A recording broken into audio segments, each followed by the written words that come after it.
nerds. Yeah, Orion specifically requested that I stream on YouTube today, and who am I to say no to my best buddy Orion, you know? Also, hey Unique, hey Orion, hey Z, I don't know if those count, those were before the stream started. Hey Starkiller, I hope you like the emote. And hey Biro. But yeah, YouTube stream, because why not? Whoa, whoa! Fuckers, whoa! My frame's bad? What the fuck? Whoa. Whoa.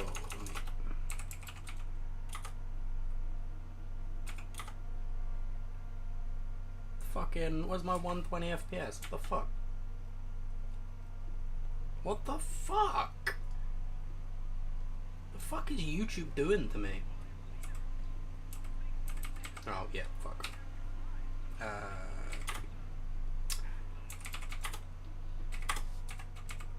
we go. Stupid ass fucking mod menu breaking my fucking keyboard. Yeah, there's mad there's mad delay on YouTube streaming for some reason. So if I'm slow reading chat messages, it's because there's mad delay for no fucking reason. I can't tell if my frames are still bad. I'll be honest, fellas. I'm in a. What the fuck? Can I say? Irat causes a talk fell? Sure, Dominic. I don't know what the fuck that means, but sure. What if I was a talk? Yeah, today's been a shitty day. So in Clan War League, we're immediately talking about cock. In Clan War League, there was a fucking the enemy clan super heavy on the bottom side, so I had to fucking attack a Town Hall 10. It wasn't even like a low level Town Hall 10. That motherfucker was maxed.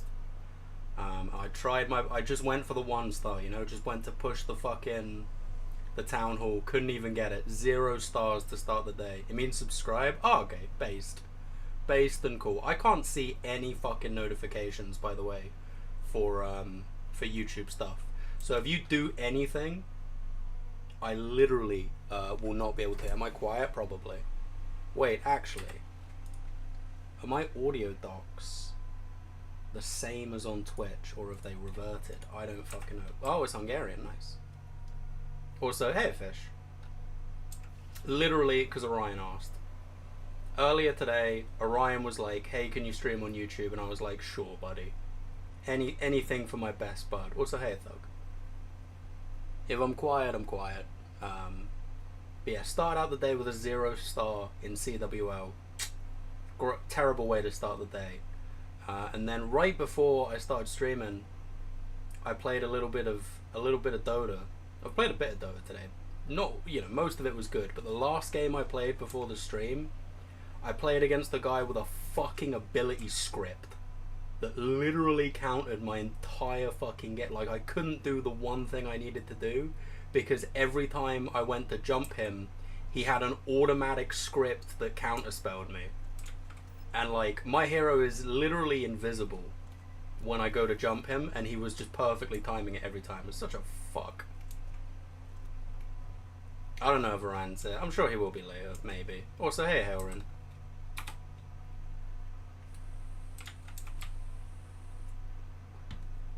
But yeah, I don't know how, and like the YouTube streaming is just not the same, right? Like, I don't have any of my fucking shit set up. Yeah, Dota 2, terrible game, don't play it.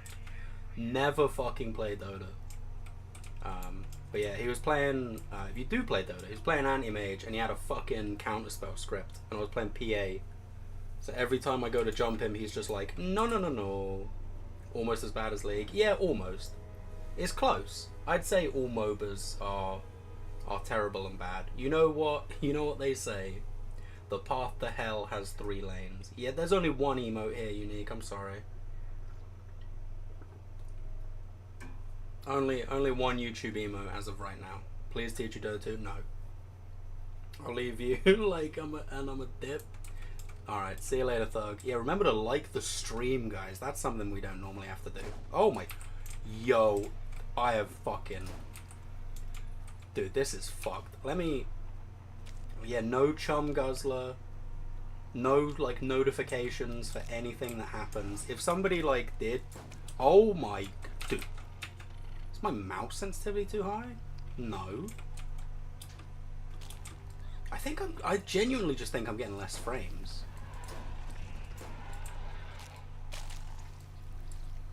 What the fuck is YouTube doing to me? Yeah, just washed. Just pure washed.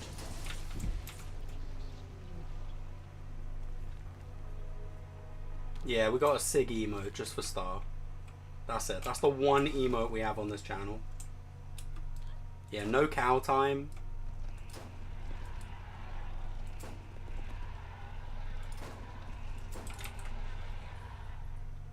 Yeah, just washed. Just washed, bro. I don't know what, like, the second I started streaming, my PC fans started ramping up, which never happens on Twitch. I don't know why it's happening on YouTube. And apparently my frames are chug-a-lugging, so... I don't know what the fuck is up with YouTube encoding, but it's killing me. Yeah, first kill warm-up. I need to adjust to a lower fucking FPS, apparently. That's crazy work.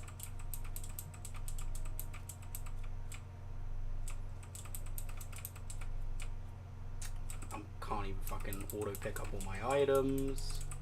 Apparently my sound quality is fucked. This is terrible. This is a great experience, fellas. I definitely should have spent more time actually prepping the fucking YouTube stream instead of just saying fuck it. What can you do? Yeah, there's no gambling here either. This fucking... What encoder do I use? Bro. You're asking me questions. Let's have a look. File, settings. Stream, it's not going to be there. Output.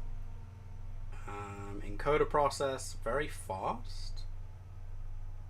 So, dude, is this all the same as it is when I stream on Twitch, or is this all changed? Yeah, no cow. No cow is rough. Replay buffer.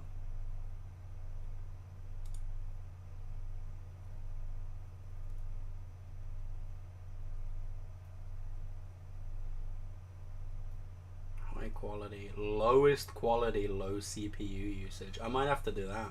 We're dipping to super fast, fellas, so the quality might get a little worse. Ooh, that just fucking reset chat, apparently. Crazy work. You know what? You guys can have cow at least. I'll give you cow. I'm not gonna fucking deprive you of cow. I don't even remember if I upped the counter. I don't care. Dude, I feel like my frames are still bad. What the fuck is wrong with YouTube streaming?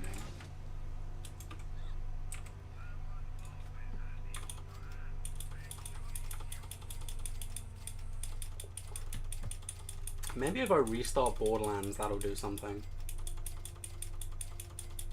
I should probably just open up my task manager and see what the fuck is going on. Brother needs to watch a YouTube streaming guide. I do. Hey, an Iridian enhancement com. Doo-doo poo-poo. How good is it?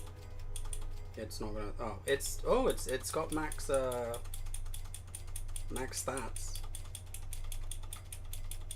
Only one skill though, so who cares? Okay. Those guys go hard, Matt. Yeah, I can imagine. My niece was dragging plastic across fuck. Sorry, I imagined it.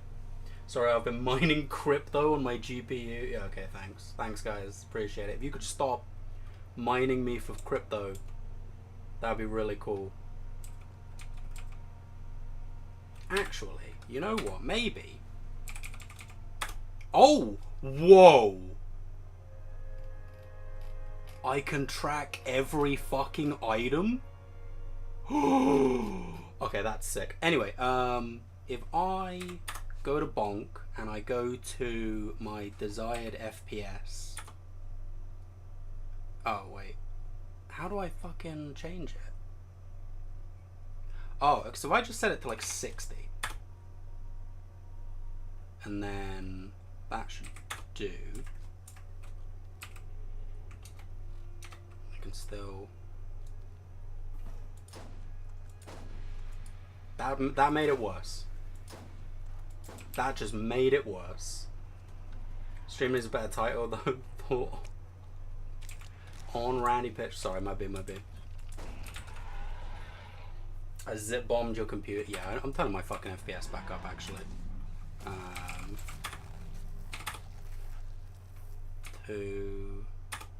Let's just put it back to 120.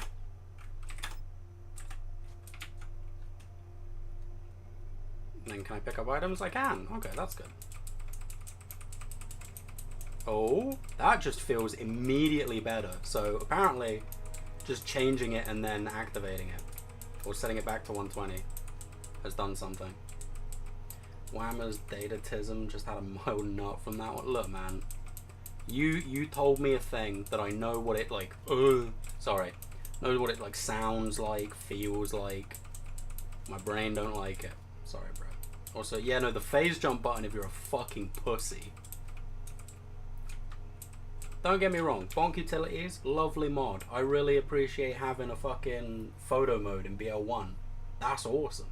I appreciate having a drop detector. Not for this, but when we're doing, you know, like drifter farming with the drop detector was so much more convenient, right?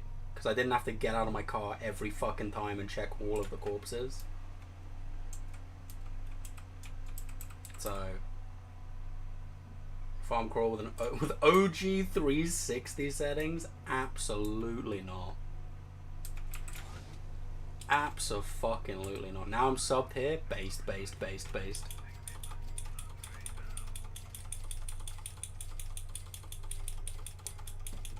Yeah, if everyone could make sure to watch the entire Hybrid Hunt playlist like 5 times through, that would be really cool. I still need to get to fucking 4,000 hours viewed.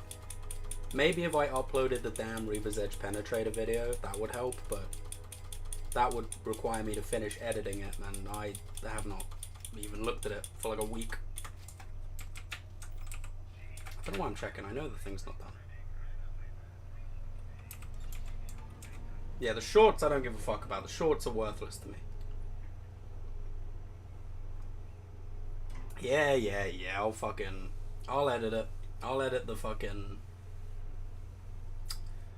only 5 times. Well, you know, you could just watch it until I say stop. Really, that would be lovely, but you know, 5 times seems. Does it help with the watch hours? If like the live stream VOD helps with watch hours, that would be fucking lovely. That one's just me being dog shit. Streams get big watch hours? Oh, okay. Alright, then problem solved. We're just gonna stream on YouTube till it fucking fixes. Till I can make money. I spent 200 hours and 90 FOV. Oh, dude. It's not even 90. The original fucking BL1 is 70.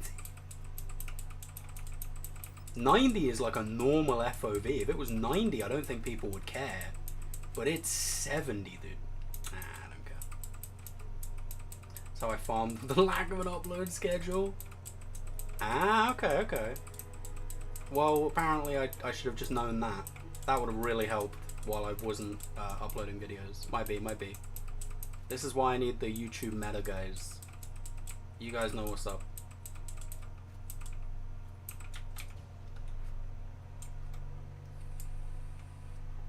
What's up, Grishot? Welcome on in.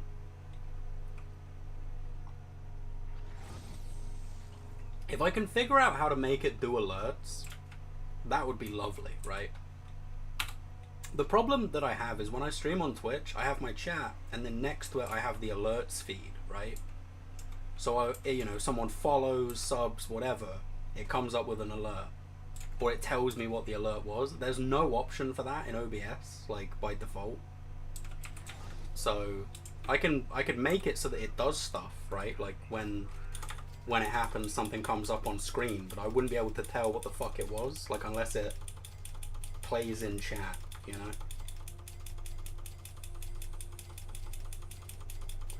I am a Stream Elements guy. I don't really fuck with Stream Elements. I set up my Stream Elements years ago and have just kind of left it, you know? Minimum commitment. I just have it play the alerts. It does have fun sounds though, you know? If you subscribe on Twitch, you get the thunderous bumper clap.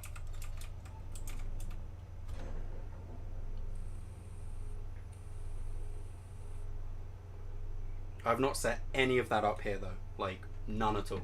So if you do anything, it's not going to give me an alert. So don't do anything would be my advice. Don't give me money. That's the Whammer Streams official position. I don't fucking know. I'm just here to kill a crab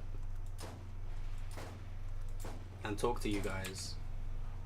70 FOV. 70 FOV should be illegal. Genuinely.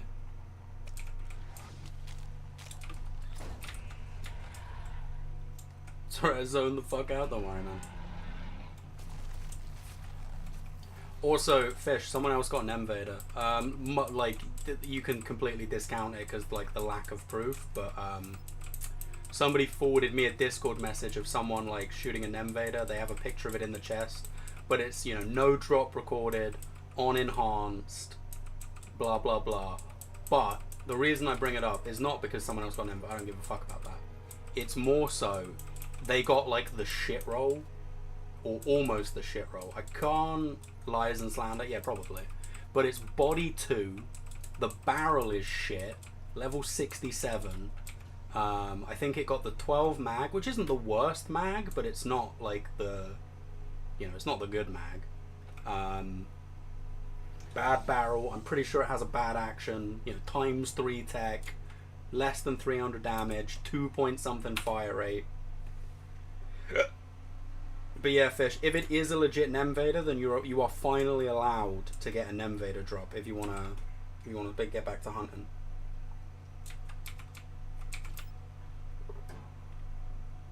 That's how we confirm if it's real or not. If you get an M-Vader now, then that was a real one. If not, then it's fake. There we go. Hey Orion.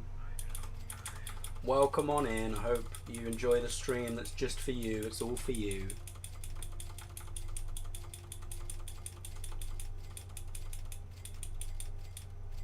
All I've been doing is complaining about YouTube streaming, by the way, Orion, so I hope it's worth it. I hope you enjoy this. My ass has been fucking getting lower FPS. My fans are really fucking loud. My audio is broke. I don't have alerts. It's all good. It's all good, man. We're just killing some crab. We're just killing some goddamn crab.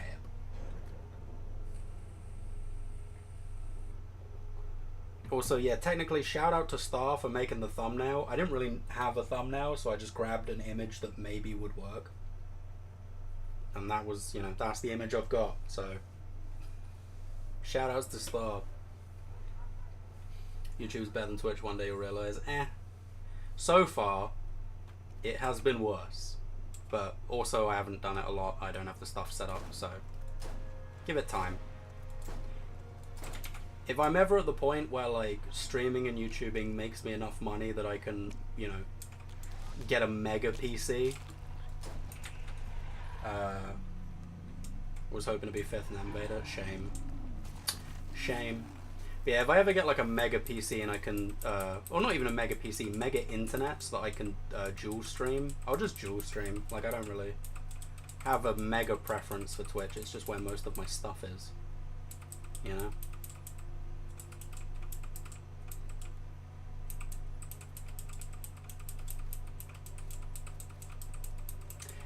See, the 5th number is kind of like, or the 5 number even, it's not even like certain, right? Technically, there have been 2 actually streamed M-Vaders, right? And one of them was cheating. Shoutouts to Joshy. Just get Sky. I'm alright. I don't think I need Sky. I think I'm on like Virgin or some shit. I don't fucking know. Move to the middle of the city. Yeah, it's more just like, you know, I live in a house where other people use the internet is more my concern, right? So I can't just chug the entire fucking bandwidth. I'm not in a village. I live in a town. I live in a large town. What was I fucking saying? Oh yeah, so technically, you know, there's 2 Nemvader clips, like that are fully 100% streamed, right? And one of them was cheated because it was Josh using mods. Then there's a live streamed clip of picking up from a chest and shooting it, which is technically undisputable, right? Because it was picked up in a chest and you can't cheat that. But even that's jank as fuck because it was recorded on a phone and then streamed from an iPad recording the phone, right? Then there's fucking Meows, which is YouTube video that was recorded years ago. And then there's a fucking Discord video for the 5th one. So like the legitimacy, hey, what's up, Bummy? The legitimacy of the various Nemvaders is suspect, we'll say. Go ask the Iron Golem to overclock your route. I just got mad deja vu from that message, Orion, thank you. Oh god. Jesus. I haven't had deja vu in ages.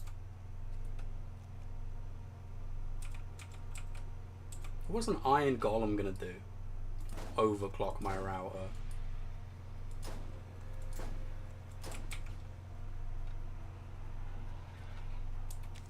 The other weird thing about YouTube streaming is a lot of you people have like different names, right? Like people have Twitch names that are different to their YouTube names, and they'll come in and I'll be like, yeah, I have no idea who the fuck you are, right? And it turns out that like you're actually just a regular viewer from Twitch and you have a different name, you know? Fucking, who was it? It was Cloudy that like literally had to change his YouTube name because it was his actual personal name. I had no idea who the fuck that was. That was cool.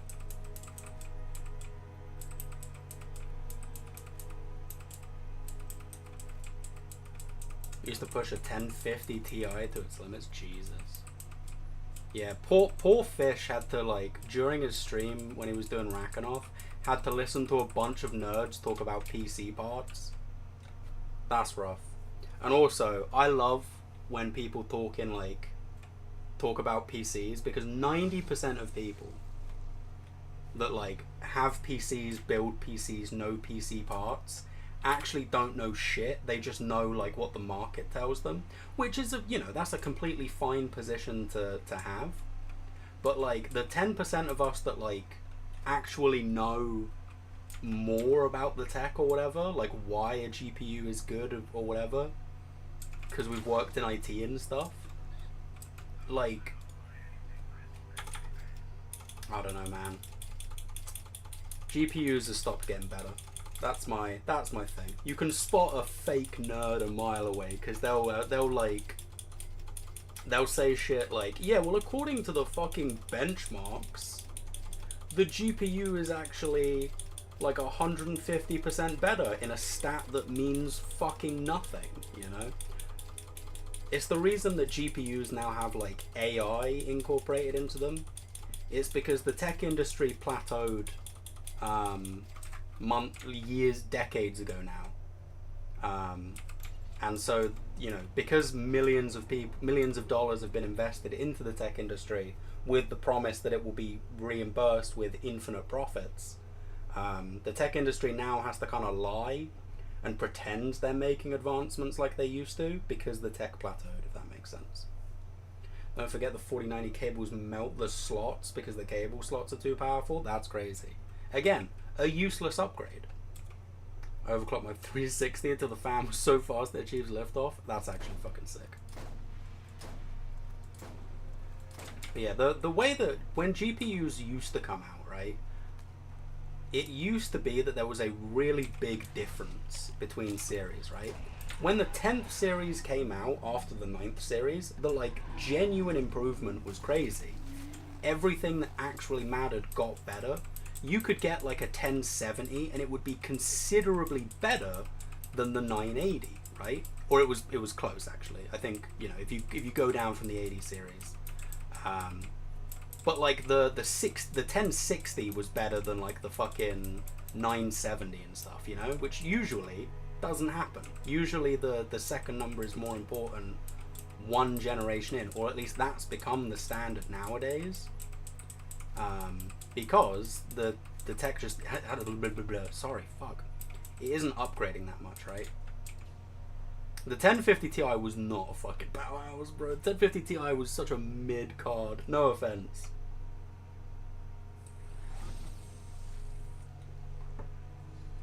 Yeah, going from a 4090 to a 5090 is literally pointless. Like, genuinely. Going from a 980 to a 1080 was an actual thing you could consider doing because it was so much of an upgrade to your system. Going from a 4090 to a 5090, pointless. Literally. There is no point spending money upgrading one generation card to the exact same model, because the benchmarks just aren't there. I'm at a point now where my 1080 Ti is starting to get reasonably outclassed again, right? Like, I could upgrade my 1080 Ti to a 50 series, right? Like a 5090 now, and it would be a noticeable improvement. But it used to be that would happen every single time, right? Oh, an SNS card. Bad.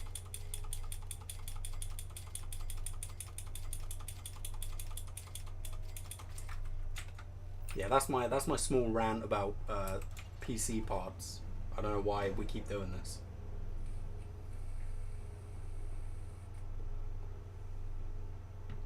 But I'm gonna tell you right now, if there's a card and one of its selling points is like AI incorporate, I don't give a fuck. That's wasted money.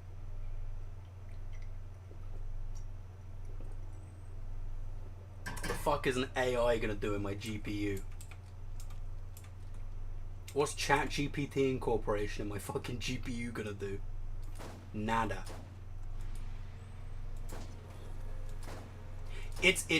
That is the best comparison, is like the iPhone, right? Because GPUs are complicated, right? People don't understand inherently like what makes GPUs better. But if you go back and look at the difference between like the iPhone and the iPhone 2, right? That was a big upgrade. Or like even up to like the iPhone 5 or whatever, right?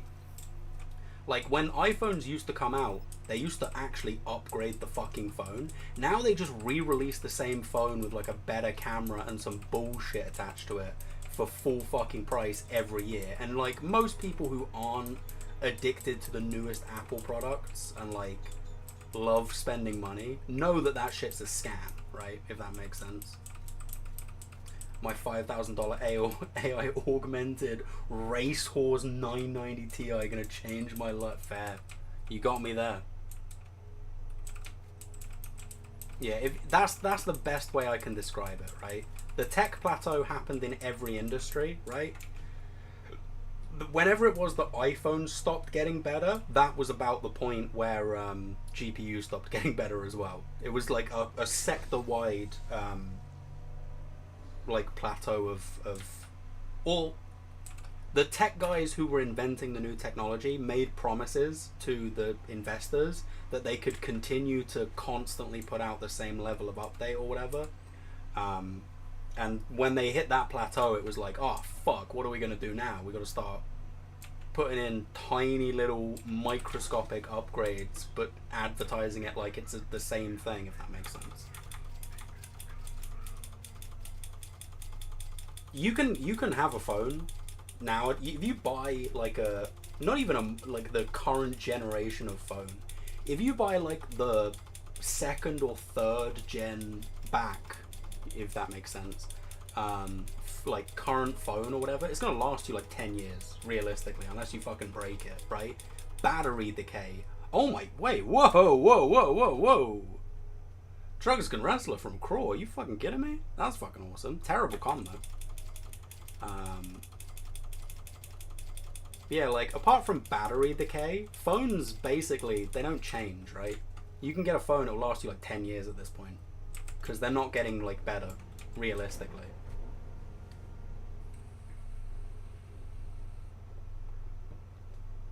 Nvidia uses fans. I don't know if it's AC. Mine has like 3 fans on the bottom of it. That's all I remember. I do need to get more fans in my PC in general, to be honest. If I was going to upgrade my PC right now, which I should kind of do a little bit, I need to recase it, I need to get more fans, and I need to get more RAM. I've been running on, I think it's either 8 or 16 gig of RAM for decades. And RAM is something where I'm at the point now where, oh my fucking god, I do in fact need to upgrade my RAM. I've been slacking on the RAM game. That's just me being lazy and cheap. We're due for a technological breakthrough any day now. You see, the problem is, and this is going to get super liberal and ranty. Not liberal, fuck liberals. Super extremist leftist political views. We are currently entering late stage capitalism, and late stage capitalism incentivizes profit over everything. Technological advancements don't need to happen anymore because the market has created itself a way to sell the same shit to you over and over again and pretend it's technological advancement. And if there's no need for technological advancement, there's no funding for it, and if there's no funding for it, it won't happen, if that makes sense. So unless the economy mega uber crashes globally and we kind of reset the damage that Reagan and Thatcher did, we're kind of fucked.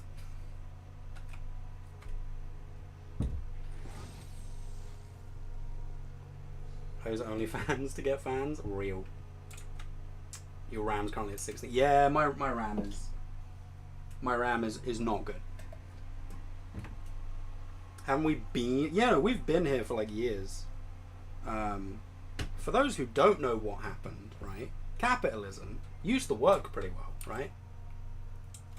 Used to work really well, actually. The like when you read about like Karl Marx and shit, they don't say that capitalism is bad. They say it's like a self-destroying monster where the capitalists will make shit worse and worse and worse over time until the good system destroys itself, right? And the benchmark of like when like everything went to shit was when Thatcher and Reagan decided to deregulate the stock market effectively, right? It's a political ideology called neoliberalism, or it's more of an economic ideology. But that's when shit was like, oh, it's over, we're fucked, right? That's when good capitalism stops, and you get into like uber capitalism, where money is like labor and money become disproportionately valued. The middle class stops existing. The 1% get richer. You know, the wealth inequality effectively happens. I've been reading a lot about meteors. Yeah. If Reagan and Thatcher, I mean, it would have happened after Reagan and Thatcher anyway. I don't know why I'm saying like it could have been stopped, but that was the point at which we moved away from like American dream capitalism into hell's like dystopian capitalism, and it's been downhill since then.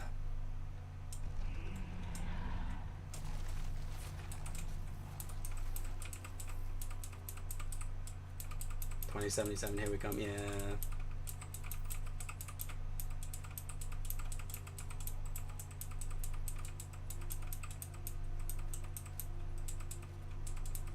The other thing is like technology kind of is antithetical to how capitalism works, right? Because what technology is supposed to do is take our jobs, right? Technology is supposed to come along and do things for humans so that humans don't have to do them anymore, right? Like if we could fully automate like the farming industry with machinery, that would be great if asterisk, right? If it didn't mean that millions of people lose their jobs, right? That's kind of the downside, if that makes sense. So technological advancement, which should be striving for just better human life and making society better so that we can focus on stuff that isn't menial labor, you know, it can't do that because we need menial labor to prop up the economy, because the economy is a labor trade market. So it's all fucked is the point. You know, when new technology comes out and threatens people's jobs, that shouldn't be a bad thing, right? If that, like, people shouldn't see a fucking self-driving tractor that can do farming for you and go, oh fuck, that's gonna steal my job. They should be like, oh great, now we don't have to do that job anymore, so less people can, you know, more people can do other stuff. But, you know, why the hell am I live on YouTube? Yeah, sorry, bag. Doesn't have the taxes are fucking weird when you, yeah, no, taxes are wild. When I think about taxes, I think about everybody pitching in so that we can fund public services, right? Schools, hospitals, fire stations, shit like that. The way taxes actually work is that I fund bombs being dropped in the Middle East. Not a huge fan of that. Personally, not something I'm super into. Wish I could kind of choose where my tax money goes and doesn't go. And also, you know, tax brackets in the 50s used to stop rich people getting absurdly rich. Now they do the opposite. Can't get taxed if your money's in a fucking Cayman Island account, right? Can't get taxed on your stocks. Can't get taxed on your international business that uses labor from another country.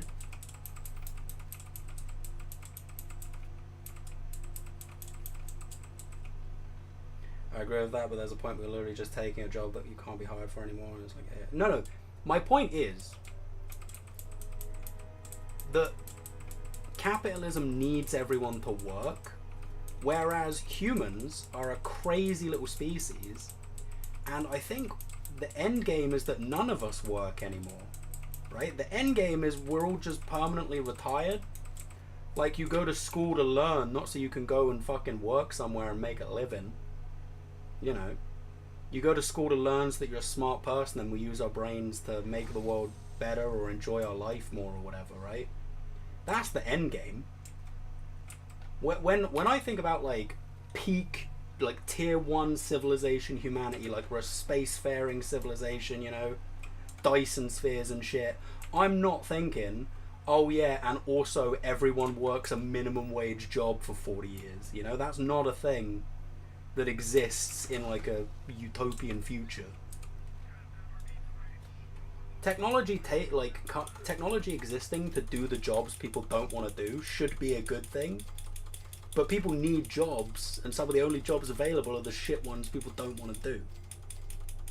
I don't know. It's hard to explain. I should look at. I've read some Henry David Thoreau, a little bit, not a lot.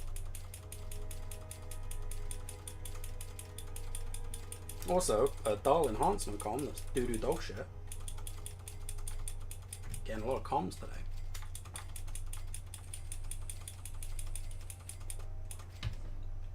Yeah, I mean, I like school, right? But not everyone likes or needs school. And also, you know, some schools are terrible dog shit. A lot of school is built around, like, grading tests, and it's not the school doesn't care about teaching you. The school cares about test scores because the test scores affect the funding, you know? Shit's fucked up.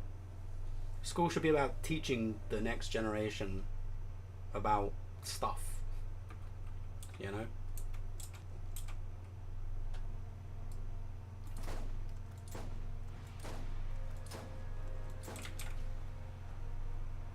I got bullied for being weird, so I hated school. I didn't even realize I got bullied until I left school. I got bullied for years and years and years. I just didn't even notice. I was too autistic. And then, you know, years later it was like, oh no, I was not actually in that friend group that never really, that constantly excluded me from stuff but hung out with me at school. They were simply, I was a joke, you know? I was a tag along because I was fun to laugh at. What can you do, eh? Well, I only liked school because I was really good at it, to be fair. If I wasn't, like, super good at school, I probably would have hated it. But I got, like, the super pattern-seeking brain, right?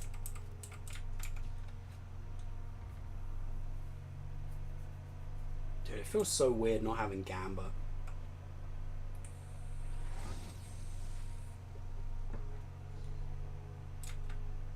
I don't remember what stream it was, but there was a stream a couple weeks ago where I said I was built to be an ancient Greek philosopher. That's it, man. If I was built to just say shit like, fucking, a chicken is not a bloke. I still have friends from school, from like infant school, and I did not make like any lifelong friends in secondary school.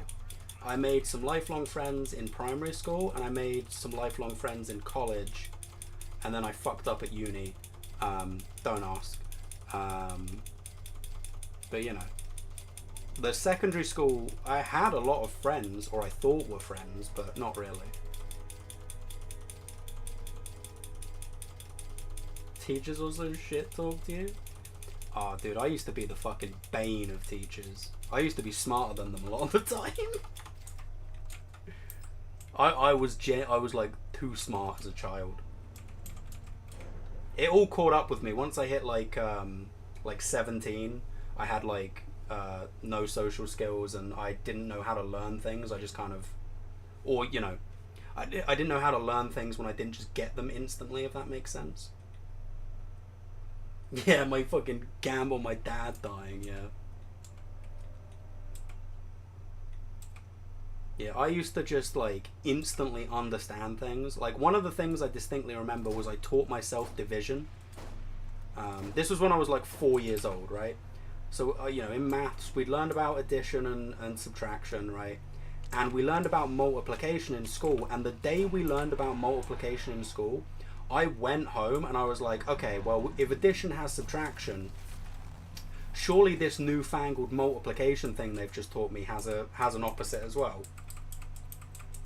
So I taught myself division at home the night after I learned about multiplication. That's what I mean when my brain was just sort of pattern seeking. It instantly understood things. Like nothing confused me. If I do a lesson on something and I just get it, right? So I never struggled with anything, but when it finally caught up to me when I was like 17 and I didn't just understand things instantly, I didn't know how to learn because I'd never had to do it before. Does that make sense? And uni was a struggle for me. I had to really learn how to learn to get through uni.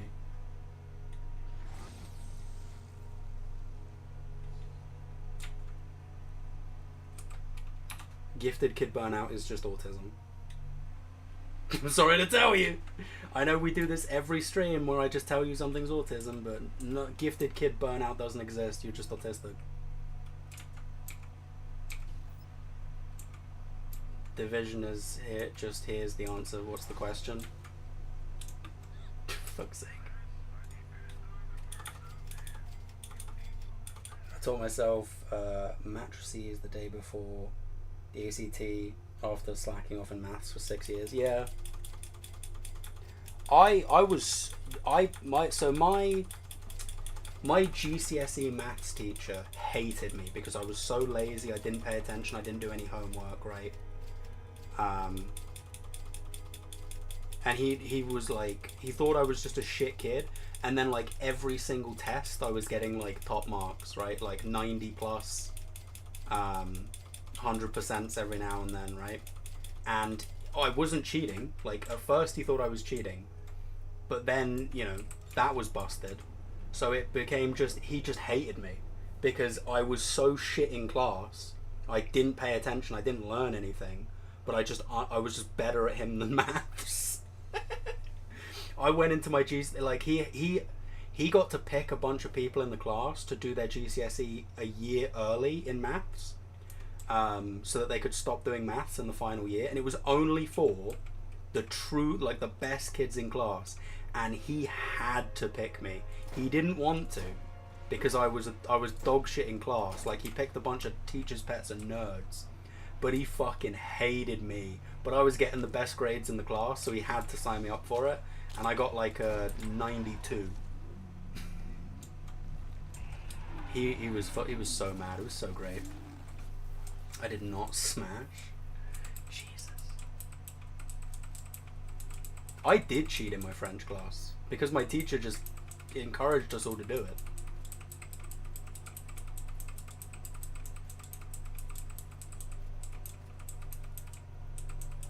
I had to do my French. Yeah, so our French was divided into coursework and exam, right? And I failed the exam because I didn't know French. I'd learned like nothing in my French course, but my French teacher had basically enabled all of us to cheat on our coursework. I went into my French exam knowing I had passed. I could have gotten a 0 on that exam and I still would have passed French, and I did. I didn't get 0, but I did really bad. So that was fun.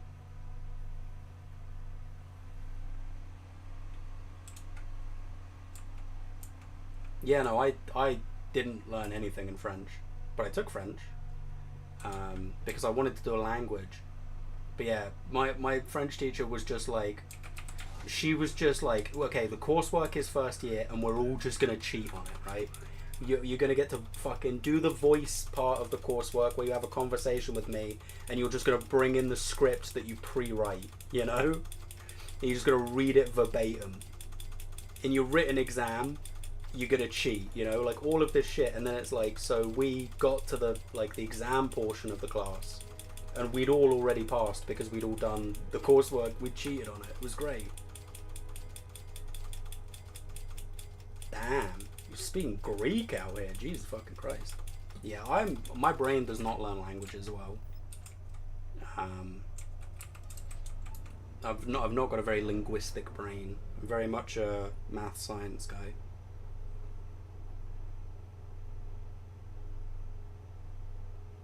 What the fuck?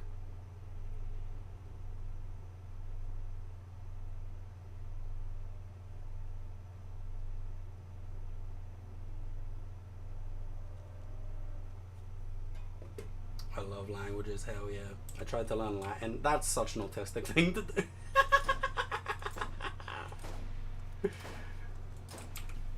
That's so autistic, bro. Respectfully, that's so no normal person wants to learn Latin. It's a dead language. That's so funny. The only people that learn Latin are like rich poncy twats and autistic people. I can tell you, yeah, no, I can make a Molotov cocktail with homemade napalm, but I can't speak French. I have a Latin Bible, damn. To be fair, so I read, when I was like in my early 20s, because I'm not a very religious person, right? I wanted to read like the various holy texts. To be fair, I only read the Torah, the Quran, and the Bible, but I read those three, and part of me wants to read the Quran in Arabic. The same thing as I want to read Dostoevsky in Russian, you know? Because there's stuff that's like lost in translation. So there's elements of me that does want to learn languages, but not really to speak the language, but to read things in their original like script, you know? Like I feel like the Quran in English is fine, but I'd rather read it in Arabic. I'd rather read the is it the Torah in Hebrew? You know, but my brain just does not learn languages.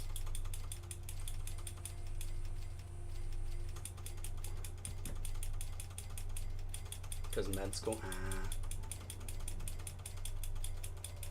Oh, dude, Duolingo is ass. I had Duolingo for a year to try and learn German. It did not teach me like any German. It's not actually a good way to learn a language. It's a fun little app, kind of like a mini game, but it's not a way to learn a language. And also, they've recently said that they're going to let AI do everything, so fuck Duolingo. No, I'm not religious at all. I'd say I'm kind of spiritual. Like, I believe in some elements of what religion says about, like, creation and afterlives and souls and things, but I don't think that there's any written text on the planet Earth that is truly the word of God, you know? I don't think that any organized religion is anywhere close to telling the truth about shit. Because I know history, and if you know history, you'll know that all religion is a scam, unfortunately. But I have like elements of spirituality, and I don't think that you're a bad like people are stupid because they're religious, right? Like if you do go to church and things. Because the same craving that a person has for answers about the universe that they find in religion, I have that craving. I just don't believe that any of the big organized religions know anything more about it than I do, right? I have questions. I don't think anyone on earth has the answers, if that makes sense. So I wouldn't say I'm religious, but I'd say I'm spiritual, I guess, if that's a better way of saying it. Like, I believe we have a soul, if that makes sense. I do want to believe that there's something after we die. I don't just want to rot in a hole in the ground, you know. I don't want it all to go black. I'd like there to be something. And part of me thinks that maybe there is, like, something more to the creation of the universe than random chance. For legal reasons, that's a joke, yeah. I'm now convinced I'm just younger trans whammer. I've been called an egg plenty of times, Heron, don't worry.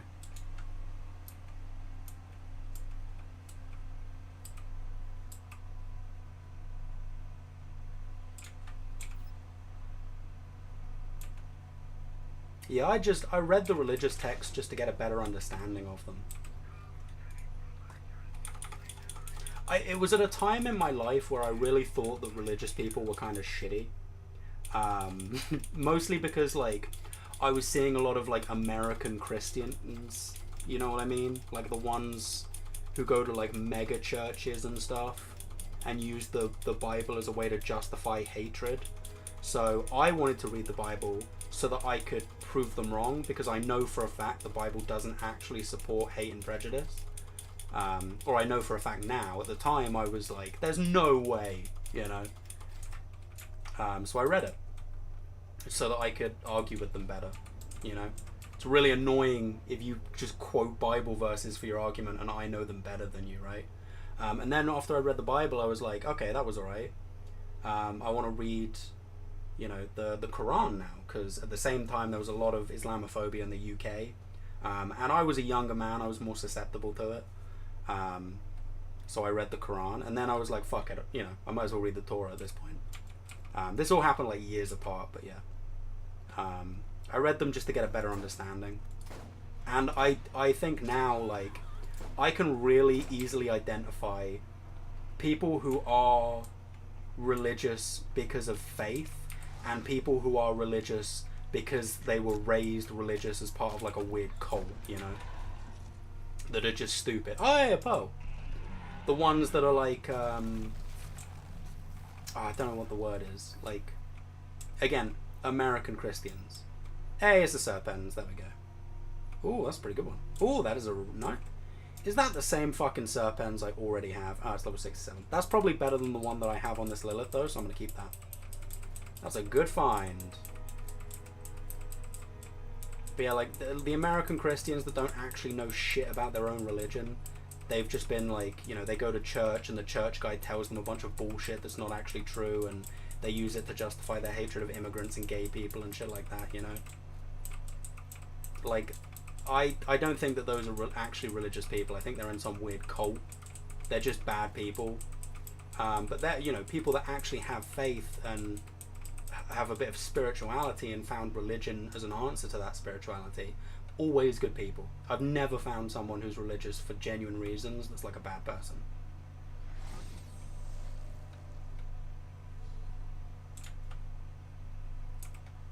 And I'm not going to criticize someone because I don't believe that the book that they choose to represent their faith, I don't think it's true, right? Like, I think that it's, you know, believe what you want to believe. I don't care at all. Stephen Fry made a good point against religion, if you remember the interview. I have seen the interview, I don't remember it. It actually said Matt did. Yeah, no, I've used it was actually against Leviticus is not against gay people. Leviticus is against pedophiles. Fun fact. If you didn't know that one, Leviticus is against pedophiles. But obviously, you know, why on earth? Why on earth would the weird fucking homophobic super right-wing MAGA twats who are almost always eventually outed out as pedophiles want to instead rephrase that as an argument against gay people? Crazy.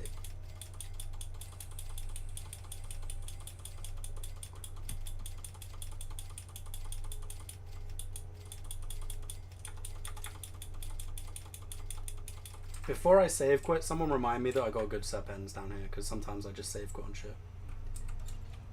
So he does hate Ian Watkins. I don't know who Ian Watkins is.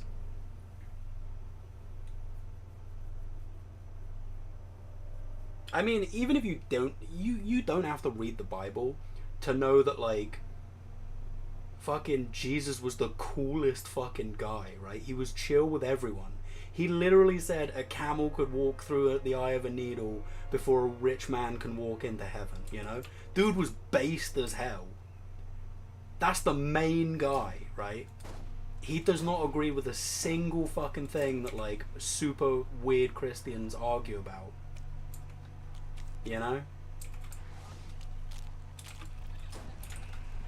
Unfortunately, some of those fake Catholics infected my childhood church.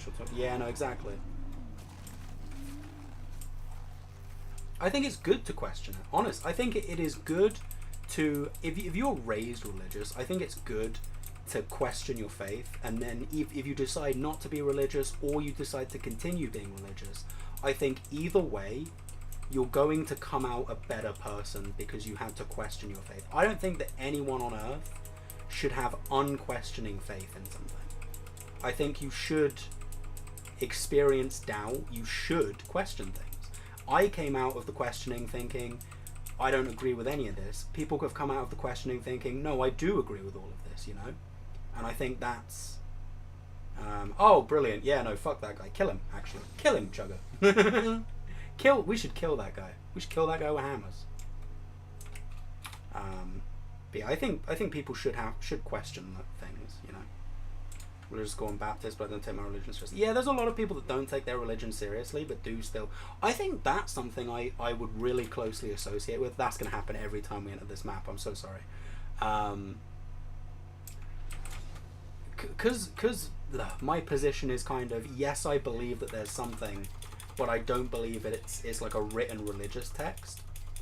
I feel like a lot of people who are like, say that they're religious, say they're like Muslim or Christian or Jewish or whatever, but don't really take the faith seriously, are probably in a pretty close position to where I am, where they do believe the main parts of it, but they don't really fuck with the text, if that makes sense. You got that? Good. Good. I found that religion for me offers a kind of reassurance. Exactly. That, I think, is a great reason for religion.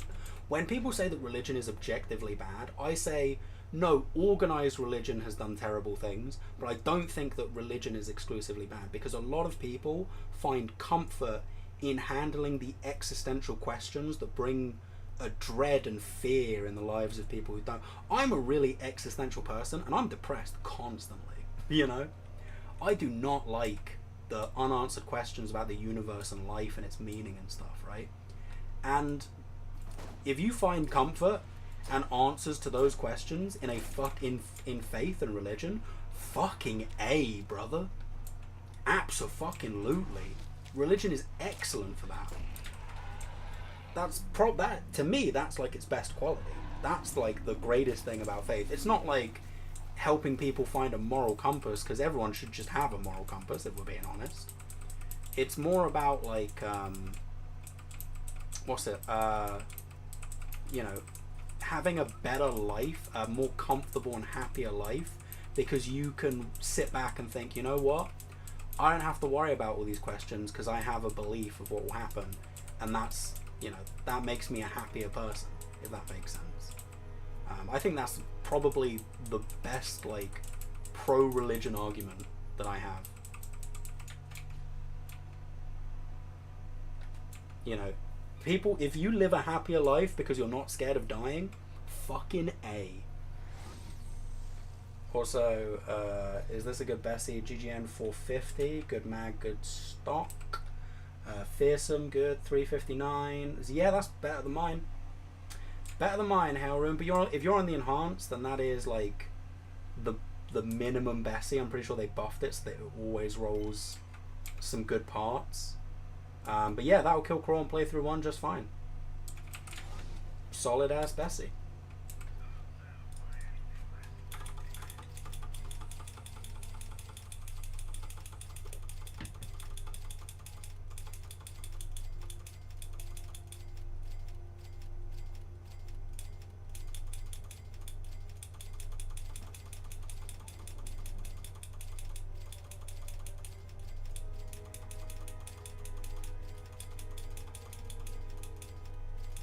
Sorry, I zoned out there for a second while I was selling items.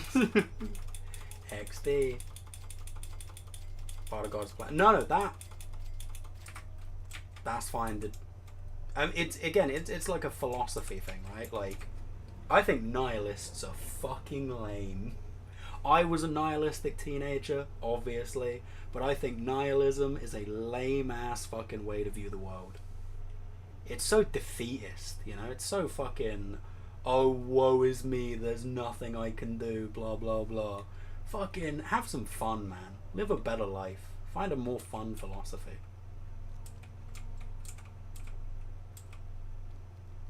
I genuinely, I do not like the people that, like, criticize religion and, like, by criticizing, like, its core concepts, like criticizing God or whatever. I think the real criticisms of religion come from the manipulation of religion by the organizations that have, like, become the, like, I don't know what the fucking word, like, the Catholic Church, the fucking, like, the Muslim influence on governments in the Middle East, or the Christian influence on governments in the US, things like that. I think that, or, like, religious justification for war. I'm not going to get into Israel-Palestine, because let's not do that on stream, but I think that, like, a lot of, you know, religious arguments shouldn't be involved in that, personally, because I think that there's a lot more at stake than religious claim to land, if that makes sense. So to me, there's elements of religion that are criticizable, but it's not that religion itself is bad, or that, you know, God doesn't exist and is evil or whatever. It's more like, maybe we should question what religion has been used as an excuse for, you know? Who wants to see my setup I'm in currently? Sure. Sorry, I did. Again, Crusades were a huge L, right? I am a history nerd, right? So a lot of my when I look at organized religion, I'm just going to call it organized religion for now. When I look at organized religion, I know all of the atrocities that have been committed in its name, all of the atrocities that have been committed by the organizations themselves, you know. I know the rewrites on things, like I know all of the terrible history. So for me, it's really hard to find, like, the guy, this book, that's the right book, you know. Definitely true, definitely written by people who didn't manipulate this for their own gain, if that makes sense. Gotta go be in 20 minutes. No worries, Ryan.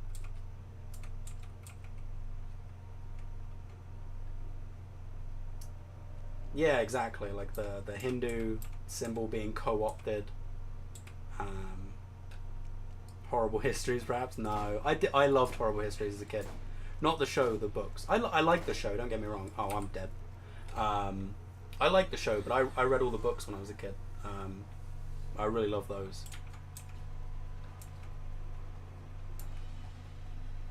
But yeah, I got my degree in history, my bachelor's. I just love history. It's law. I love I love lore. It's actually really funny because I don't really fuck with video game lore that much, you know? When people talk about video game lore, oftentimes I don't really care. Sometimes there's cool shit, but most of the time, if you're telling me about the lore of a fictional universe, to me it doesn't really, I'm not a fan, I don't hate, but I just don't really care about any of that. But I love human history lore, you know? That's my shit. I wanted to read books, but working class parents with only one unemployed. But yeah.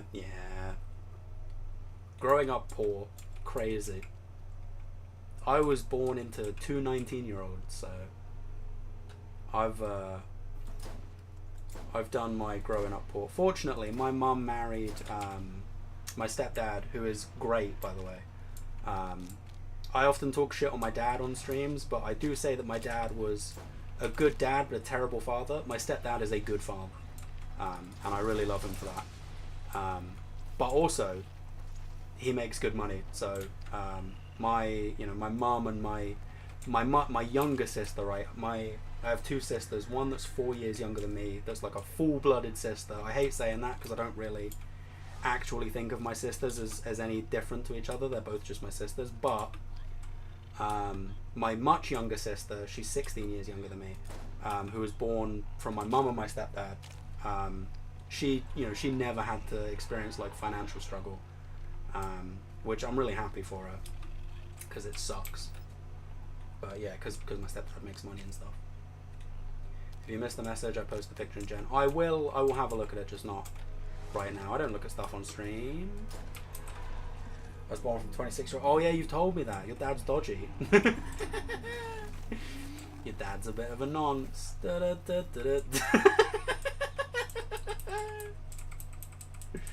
I used to work with a guy who was in that exact relationship, and I always fucking hated him. He was a weird little fucking creep.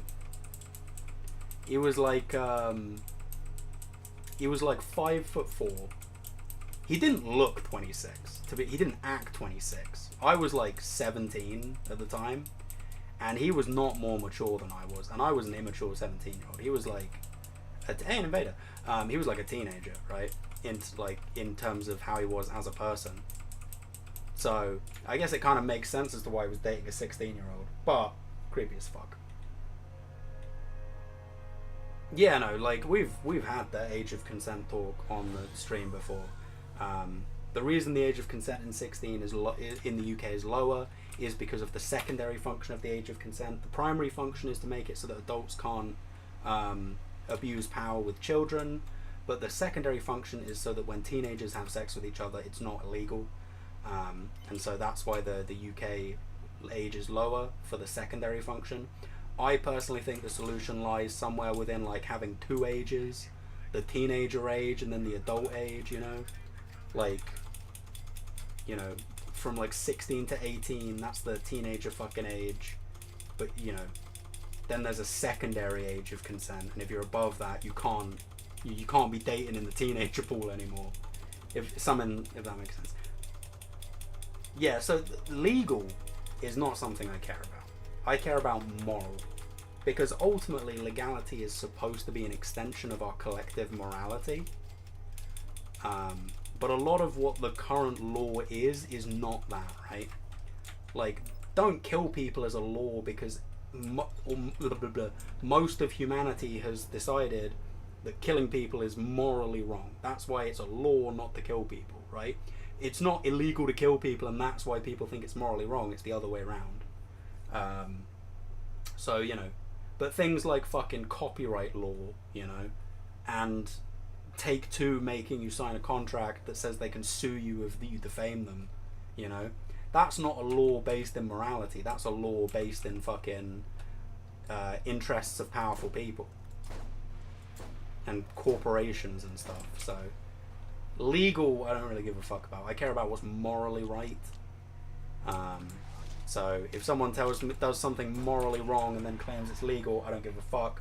But if someone, were to say that they did something morally right but illegal, that's awesome. Good for you.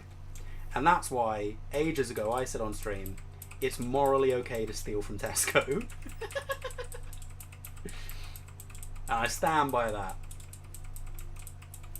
It may be illegal, but it's morally nothing wrong with that.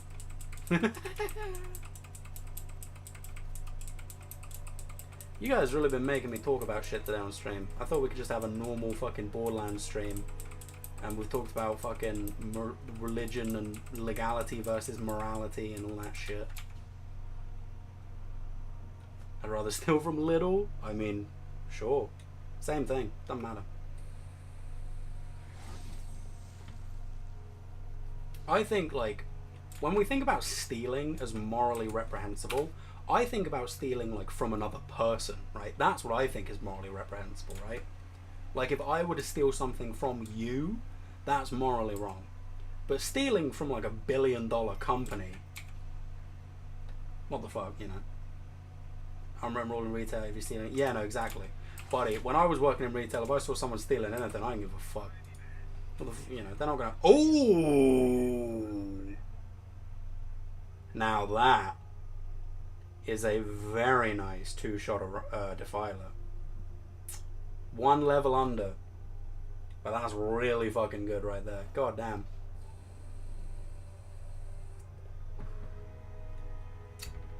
Oh, it's not map 3 either. It's map 1 because it's not got the C. Damn. All right, so 2 bits are missing, but yeah. Yeah, exactly. I don't get paid to stop people stealing. You know, Tesco loses profits because they get stolen from. It doesn't affect my fucking paycheck. I didn't work at Tesco. I don't know why I'm saying Tesco, but you know what I mean. So if I saw someone stealing when I was working in retail, I was just like, yeah, go for it, bud. I'll tell you where the camera dark spots are.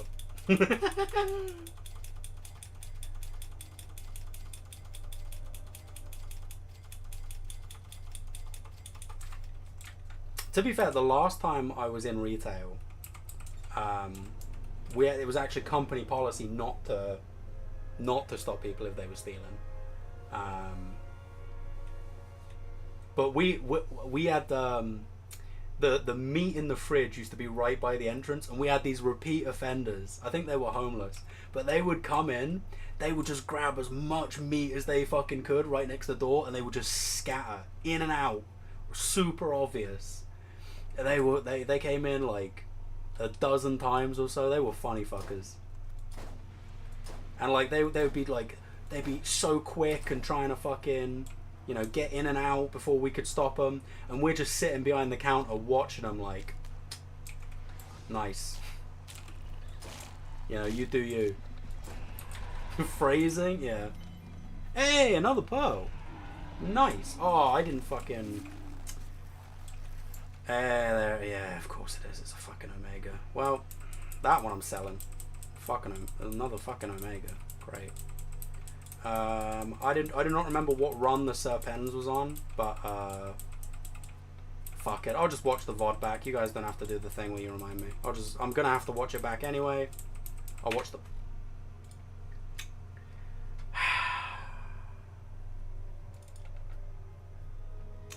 I just remembered.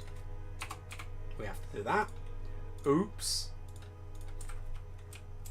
Tulip's calling me because she doesn't know I'm streaming, because I'm streaming on YouTube, not Twitch. No. I'm gonna have to ignore her call. Was it 13,420 or 3,420? Damn. Yeah, if you guys remember, post it in the. Yeah, don't worry about it. I'll just watch the VOD back. It's fine. It don't matter to me. But hey, that's 2 pearls. We take those. Huge dub. Huge dub for today. Yeah, it's okay. I'll just watch it back. Yeah, 13,420. Yeah. I'm thinking about lance chests.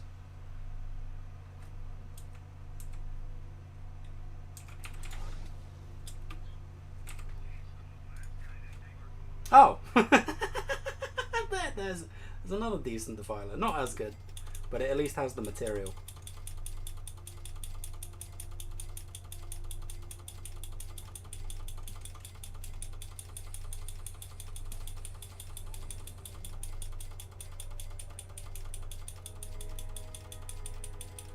Alright, this is the hour in or so, stream reminder. You gotta like the stream because it's on YouTube. I don't really know why, but you gotta like the stream, fellas. That's how it works. You can't. Oh fuck, my thing's not that. There we go. One sec. Sorry, I just realized I didn't have a fucking stupid thing up. Do you know what the wildest thing about YouTube streaming is that genuinely like 20 less people watch the stream, which, you know.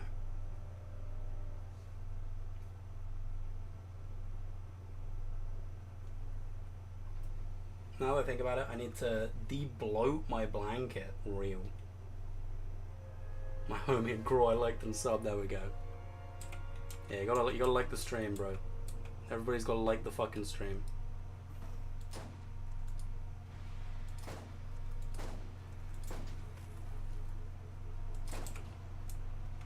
I need to read another leaked military document. You play War Thunder? That's gotta be my favorite meme.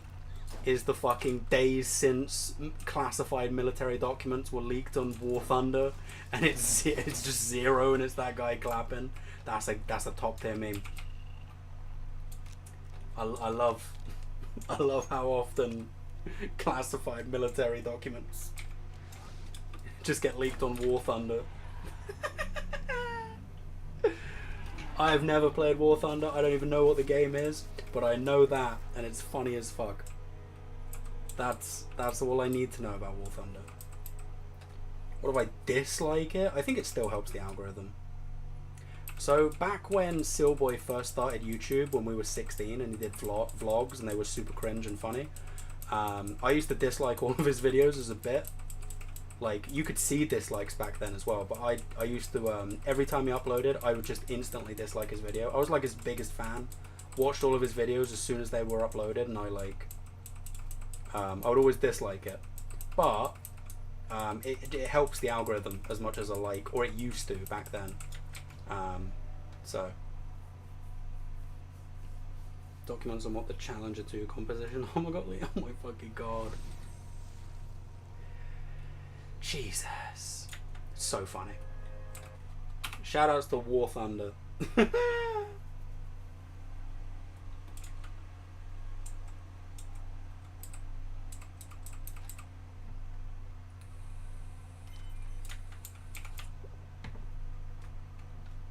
That is getting kind of annoying. Every time we re-enter the map, the fucking Serpens is like, hey, power drop detector.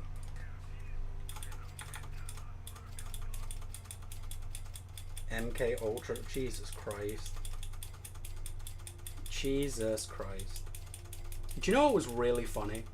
Like, I don't know how long ago it was, but like a couple years ago, the CIA just released a bunch of documents that like confirmed a bunch of like fucking, not like crackpot conspiracy theories, but like international, effectively crimes that they committed, like, you know, tampering with international governments that people have been claiming they did for decades or whatever. And they were just like, yep, here's the documents, we did all that shit. Like, no shame. It was only like a couple years ago, I think. I'm a sucker for SCP. Yeah, I like some of the SCPs when I was younger.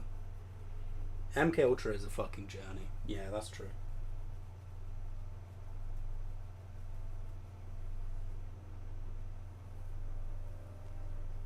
Do you know what's really funny? Do you know Weeping Angels and the I don't know the SCP numbers from memory anymore. But like, you know the SCP that's just a Weeping Angel? That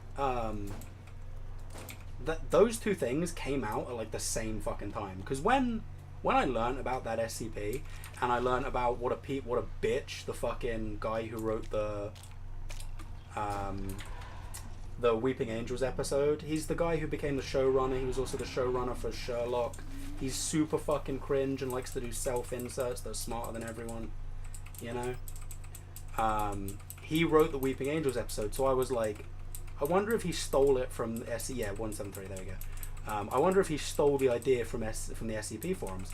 But it turns out they both came out at like the exact same time. Or like the SCP thing came out like a couple, like either a week or a couple days before the Weeping Angels came out. Like it's really weird that like those two things happen at the same time and seemingly completely disconnected, right?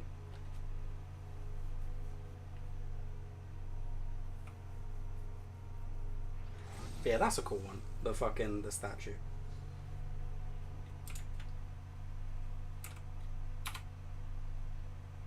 Obviously, originally the Weeping Angels were like, oh, they send you back in time and drain your missed out life or whatever. But then they started snapping necks the time they came back afterwards. So it's like, man, those two are really fucking, really close. Technically a real thing. But yeah, no, exactly. Like the statue was made. Yeah. I think I don't really remember all of this shit a ton, but like I do remember reading about like, well, I was like, who copied who? I need to find this out. And then reading about it, I was like, dude, that's so weird that they both just came up with the idea independently about the same time.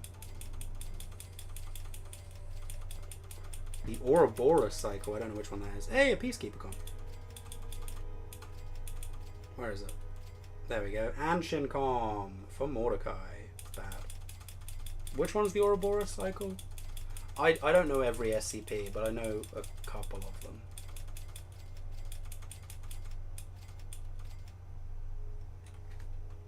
Is that the one where he's inside of an invisible suit and the SCP organization just becomes evil?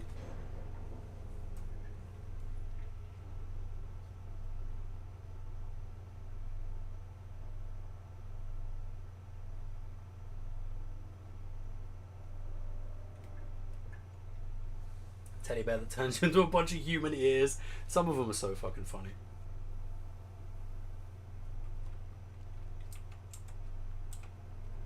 Turns into a bunch of human. That's so fucking funny, man. I like the ones that are wild. Some of them are too silly, right? Some of them are too fucking silly that they don't. They're like not really scary or anything. But I guess not all of them have to be scary. That's kind of the point. But some of them are too fucking silly. But I like a little bit of silliness, you know. I don't like the ones that take themselves too seriously. Blue key, isn't it? I don't remember that one off the top of my head. It's the one where a team decides to destroy O5 Council, but once it's done, he becomes O5-1 and restarts the... Oh, okay.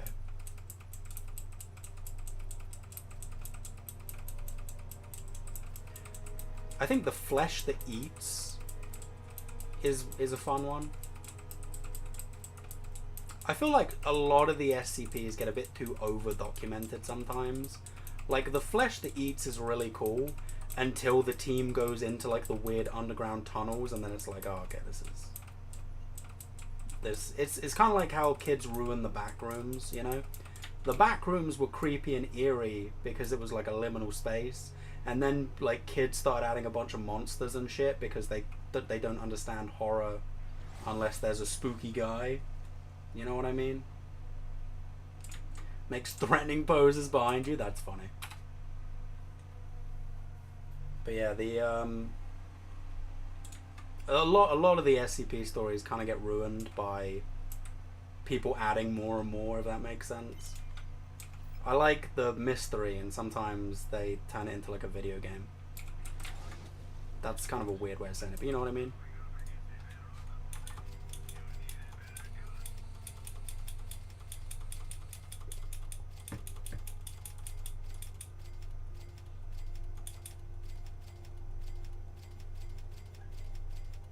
Chat disconnected. Hello? It says I'm back, but I don't know what the fuck just happened.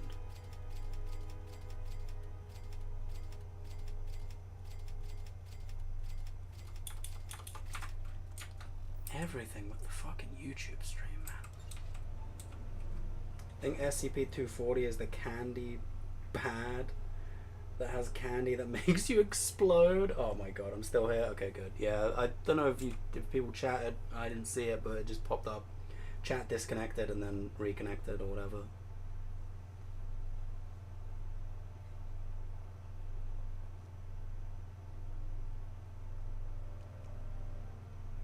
When Day Breaks? I don't remember that one.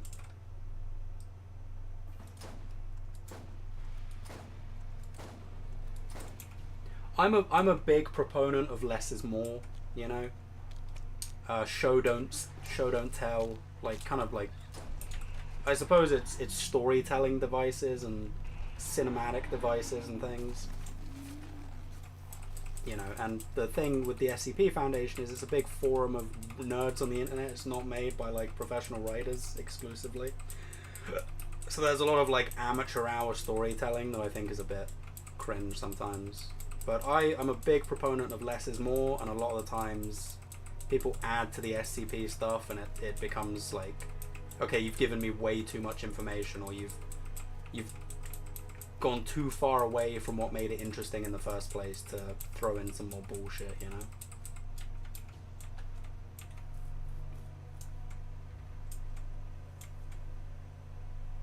One where the person steps into the sun and they become goop, then they bond to the other goop people and they lose their individuality. Okay, that's just the end of Evangelion, but okay. Bruh, why are you on YouTube? I don't know, I felt like it. Also, hey Tommy. How you doing out in China today? Don't know what time it is for you. I just felt like doing a YouTube stream. Well, I didn't feel like doing a YouTube stream. Orion specifically asked me to do a YouTube stream today. So I was like, fuck it, you know what? Sure. You want me to stream on the different thing, or stream on the different place?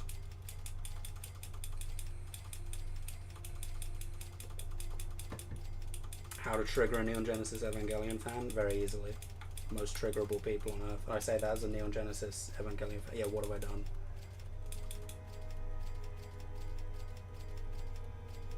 Hey, and Orion appreciates. 4:30 AM. God damn. He's back. Do you know what? It was really funny to me. I watched Arcane season 2. Because Arcane season 1 really good. I think it's like a 10 out of 10 or a 5 out of 5. It was really great. Season 2's ass and the pacing was bad and the character arcs got ruined. Blah blah blah blah blah. Whatever. But I was watching the fucking Victor J stuff at the end of season 2 and I was like, is this just the fucking end of Evangelion? Is that what we're doing? Because that happens so often. It's actually a little bit closer to Madoka Magica, but realistically, if you think about it, Madoka Magica is just doing the end of Evangelion. Everyone's just doing Third Impact.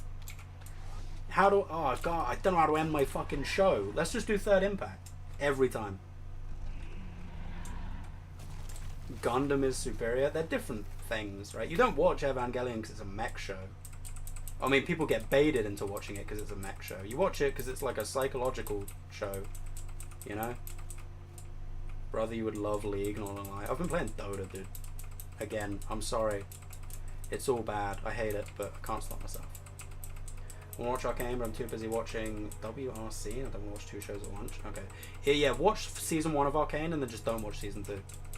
Dead ass. I'm genuinely. Not because season 2 is like terrible bad, it's like average, but season 1 is so it's genuinely like a masterpiece of storytelling. It uses animation so well. The performances are great, characters are great. It's such a great fucking show. And then season 2 is so mid, and it's like such a downgrade. Do a War Thunder stream, maybe read some League documents. I still don't know what War Thunder is, I'll be honest. Just depressing for the sake of being depressing. I mean, it's a show about depression, right? Arno literally he wrote it after he was in a depressive episode for years, right? It's a story about his depression, about his insecurities with women. Like, Evangelion is a show about depression. That's specifically what it is. It's not depressing for no reason. It's an exploration of depression within the man who wrote it. The rebuilds aren't. He's a millionaire now, so the rebuilds are all fucking... I don't even know what. But like the original fucking Evangelion, or Neon Genesis, and the fucking End of Evangelion is literally a story about about Anno's depression.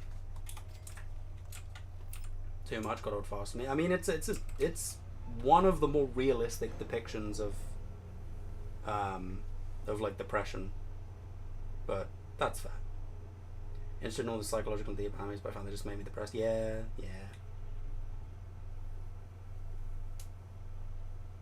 I stick with the getting insanely hype over most of fighting. All, yeah, exactly. Gundam was originally made as an anti-war message, but now look at Gundam. Yeah, exactly.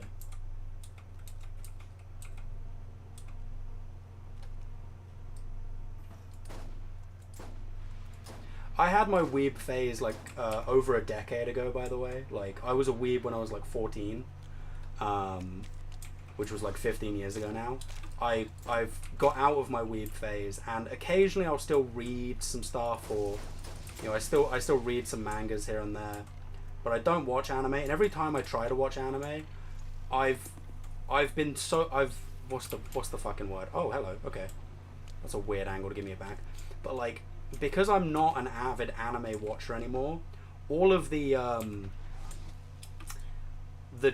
anime isms, right, or the things that are just Japanese culture, bro, are super fucking weird to me now, right? Like the weird perverted like sex comedy, the fact that it's so centered around like teenagers and children. Lollies have always creeped me out, but you know, lollies, all of that stuff now, you know, weird incest shit that's very prevalent in basically every anime, no matter what, because it just is. I used to not notice that stuff because I watched a lot of anime, but now, because I've stopped, every time I try and watch an anime, I'm really like, oh god, it's super noticeable all the fucking time.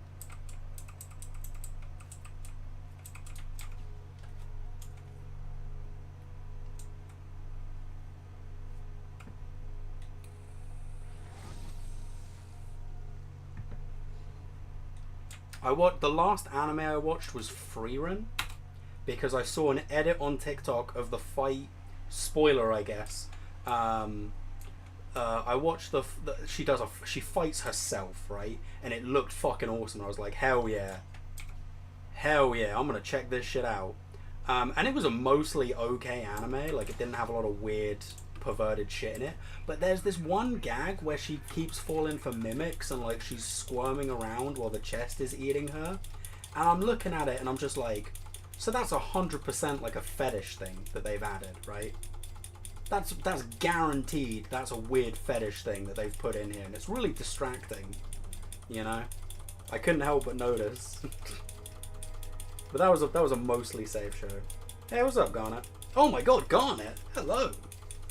How are you? I really appreciated that in your recent Zero video, you showed off the critical ascension stacking thing for Zero, because I've had a lot of people argue with me about how legitimate it is to kill Vora using that method.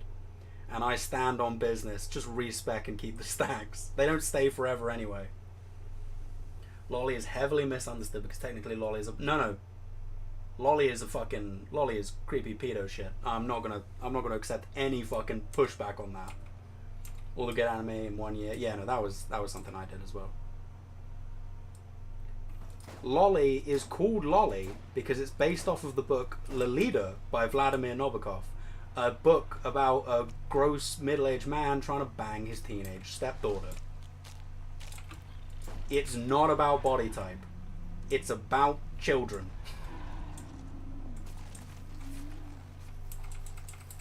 You can have petite women, petite body types that have nothing to do with lolicons. Lolicon is specifically children.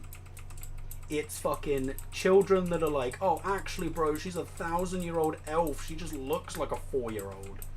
That's why I'm allowed to jack off to her, you know? Lolicon is gross. It's not misunderstood. It's pedo shit. And I'm not gonna there's no pushback I'm accepting on that. The Lolita book is a fucked up read. Yeah, it's supposed to be like a black comedy. Like, you're supposed to read it and like, you know, laugh at the misfortune of the creepy dude.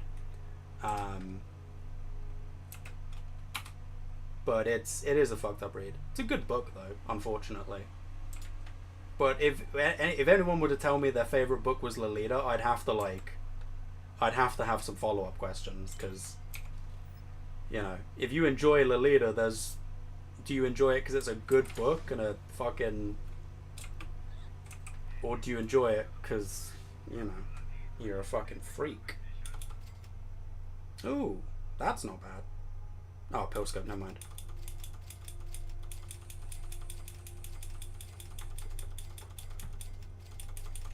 You can enjoy petite women in anime specifically, right? But like lollies, they're just children. It's a way to jack off the kids. Oh, but they're animated, bro. They're not real little girls. It's like that's still no. Expeditionary Force best book, FYI. I mean, sure. You've been reading much Brandon Sanderson, Tom? Sorry. I'm sorry for the callback. I couldn't help it. Similar question to my favorite. Yeah, exactly. Like, if someone were like, yeah, my favorite movie is A Clockwork Orange, I'm gonna be like, oh well, why? Can you go in a bit more depth about that? What's your favorite scene? Oh, singing in the rape? Yeah, no, nobody. Get out of here.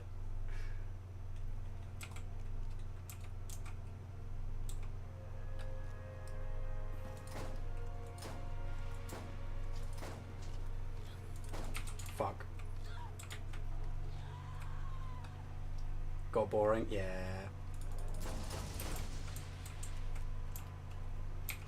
Dude, you were onto stuff, by the way. The Brandon Sanderson books were good books. I don't know why we were just making fun of you, because it was really funny. You were right. Good ass books. Got petite Asian home, I win. Jesus. Tommy, I have never asked, or you've never given me a straight answer. How the fuck did you meet your Chinese wife? I was thinking about this the other day. I was like, how did that happen? Why did Tommy move to China? You gotta give me the details, dude. There's nothing. There's no embarrassment here. We're all adults, you know. You can, unless you found her on like ChineseWifeFinder.com or whatever. That's probably pretty weird. But like, how did you meet your wife, dude? Night out. Crazy work, dude. Crazy work.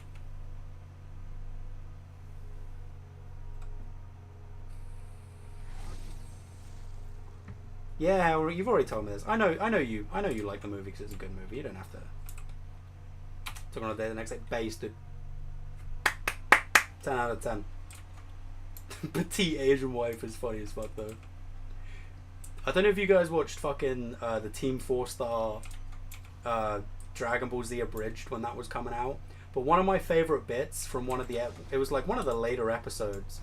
But like Mr. Satan and Goku were both like specifically referring to their hot Asian wife. Great bit. And that's whatever I always think of Tommy now. When it's like, yeah, I'm gonna go home and bang my hot Asian wife. Like, why? 10 out of 10.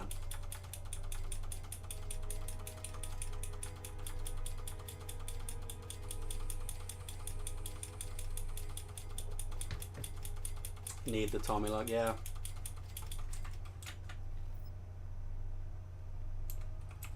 I don't like DBZ, but yeah, that's fair. It got really good in the later season. But like, if I didn't start watching it when I started watching it, like when it was coming out in the early days of the internet, I don't think I would have found it as funny. Those early seasons have aged. Hey, what's up, Pebbles? Yeah, Orion asked me to stream on YouTube, so I streamed on YouTube. Yeah, Tommy doesn't have the social anxiety autism. He just has a bit of ADHD.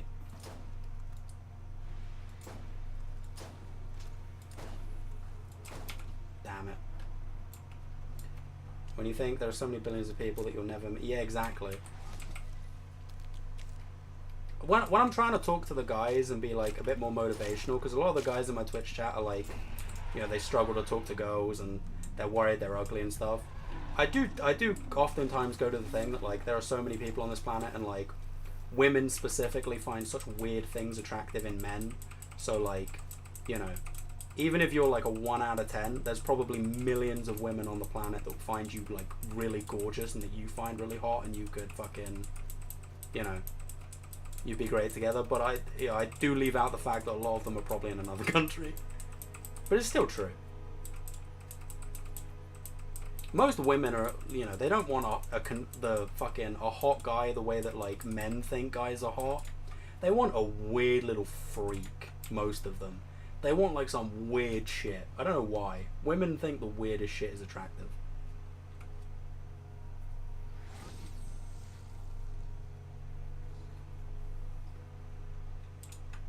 No, it doesn't get me arrested. Based.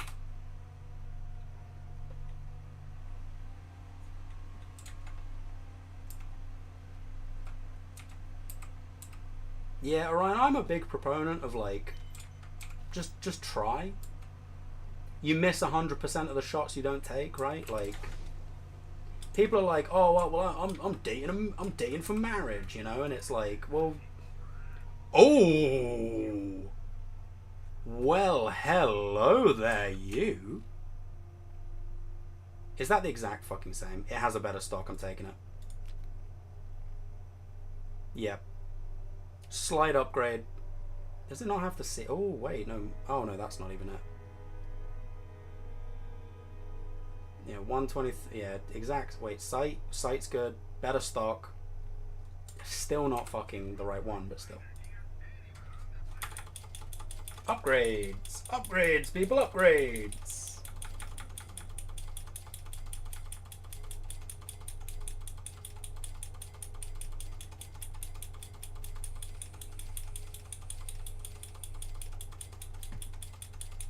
Womp womp. Hey, Malawan comp. We've been getting a lot of crawl comms today. Not good ones, but we've been getting a lot of comms. There's a compare button. Yeah, but I don't need it. Yu-Gi-Oh! Maybe, but military documents? God damn. But yeah, you should just date to date, right? You don't have to find your wife. You don't have to find your soulmate. But, you know, again, you miss every shot you don't take. So every time you don't try to see if there's a spark with someone, you know, no chance. And also, you don't have to find your soulmate in life. And I mean this quite literally. You just have to find someone that makes you happy. Or makes you happier. You can date someone you don't like just because the sex is really good. You can date people for a lot of reasons. You don't have to find your soulmate when dating, right? You should just try. You only you live one life. Use it. Do stuff. Meet people. Date people, you know? And if you don't want to date, that's cool too. I don't want to fucking date right now. I'm not a whole person right now, is my way of looking at it. And I don't want to try and fill that void by dating people, right? Dating's a lot of effort as well. I don't want to put in the effort right now. So that's me. I mean, I'm getting old, so, you know. But, you know, if you're young and you're not dating because you're scared, like, oh, well, what if I waste, like, 10 years of my life in a relationship with someone and then they're not the one? It's like, well, you just try again afterwards, you know?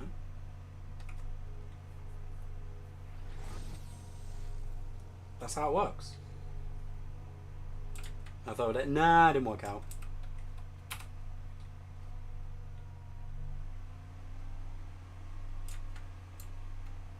Yeah, exactly. I'm not like a I don't think you should use a person in like a relationship.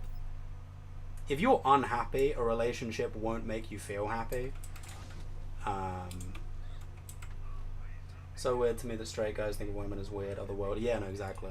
Straight people confuse me, Ryan. I wouldn't think about them too hard. I'll just give you whoa, hello. 5.5 Firehawk, not that good. Message retracted. I didn't even fucking get to read that. God damn it, you beat me to it. But yeah, straight people confuse me, Orion. I try not to think about them. Yeah, no, we're still friends. We're in a position now where it's like we're still honestly still love each other, just not in the same way, if that makes sense. Is weird. I keep saying we had a lesbian breakup. You know when girls stop dating each other and like, yeah, TDOCom, they're still like super in each other's lives. That's what we had. Playing women in my life and they're damn near the same as the guys I met. Yeah, dude, finding a fucking, I'll be honest, dude, finding a good guy to settle down with is awful. I feel bad for you, Ryan. Gay dating is not the fucking way. It's awful. It's shit out there, I'll tell you that.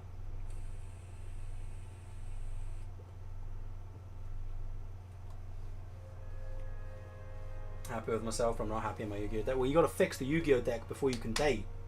Don't use a person to fill the void if your Yu-Gi-Oh deck's not good. Same message. Yeah, being attracted to men is a fucking curse. I mean that. All the good ones are straight. Wrong.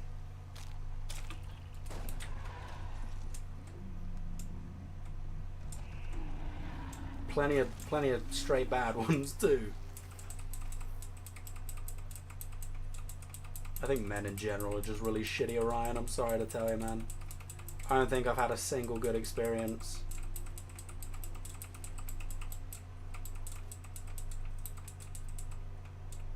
The nicest fucking gay or I guess bisexual guys that I've fucking been with are the ones that are cheating on their wives, and it's like it's you know, it's hard to call them good people when they're cheating on their wives.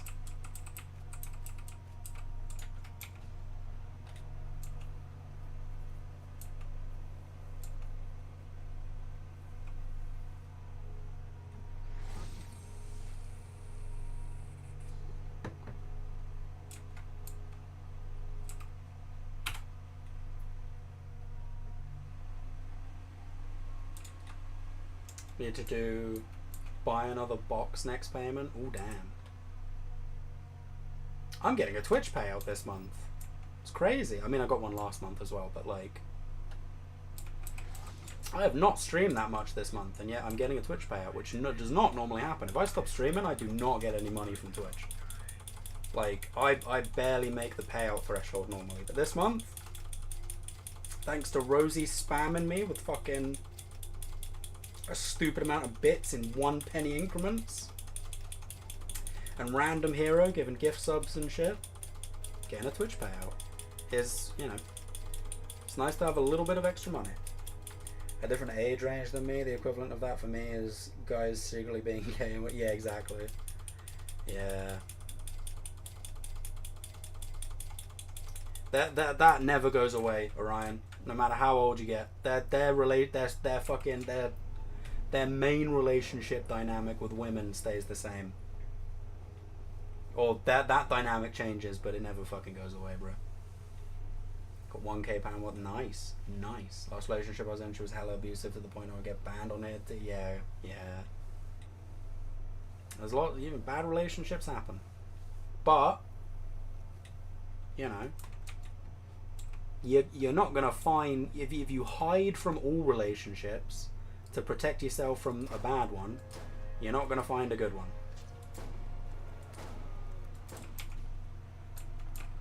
Space engineers, my friend yapping, you laughing, and that barrage of chum guzzlers. Yeah, no, that genuinely tanked viewership on the stream as well, which is really annoying.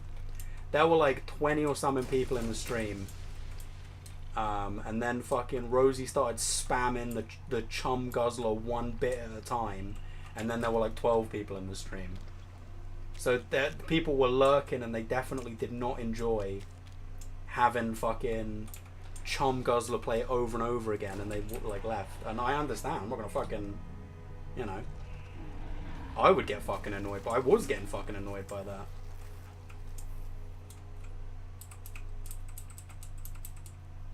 That combined with the AI voice thing was a really shitty way to go to bed last night, I'll be honest.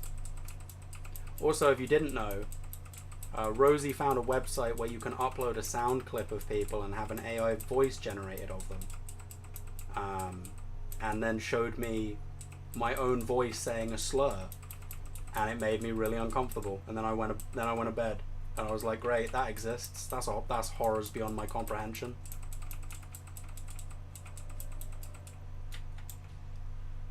I'm not looking ATM, so I'm chilling, working on myself, and watching Whammon for a ghost drop. I just want to get 100 pearls from Craw. That's it. That's all I want. Once I get to 100 pearls from Cromrax, I will stop farming Cromrax on this Lilith. I'll probably still kill Craw occasionally. I'll keep the counter. But, I just left the stream on, but overload. Yeah, exactly. Like, I have a very large autistic audience. So, I don't think they would have very much appreciated the stream that is normally just a guy talking, you know, in I guess a somewhat soft manner. It's getting spammed with a loud ass fucking bit alert every couple seconds, you know.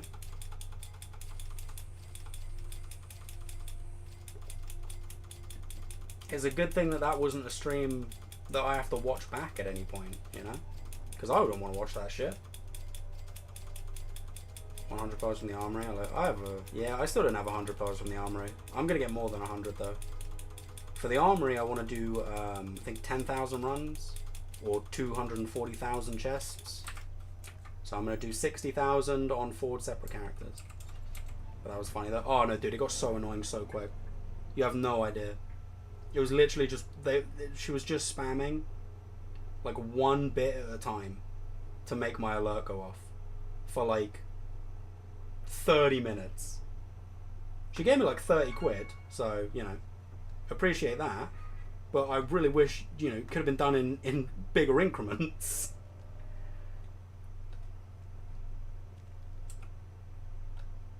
Yeah, that's the #1 question now on autism tests.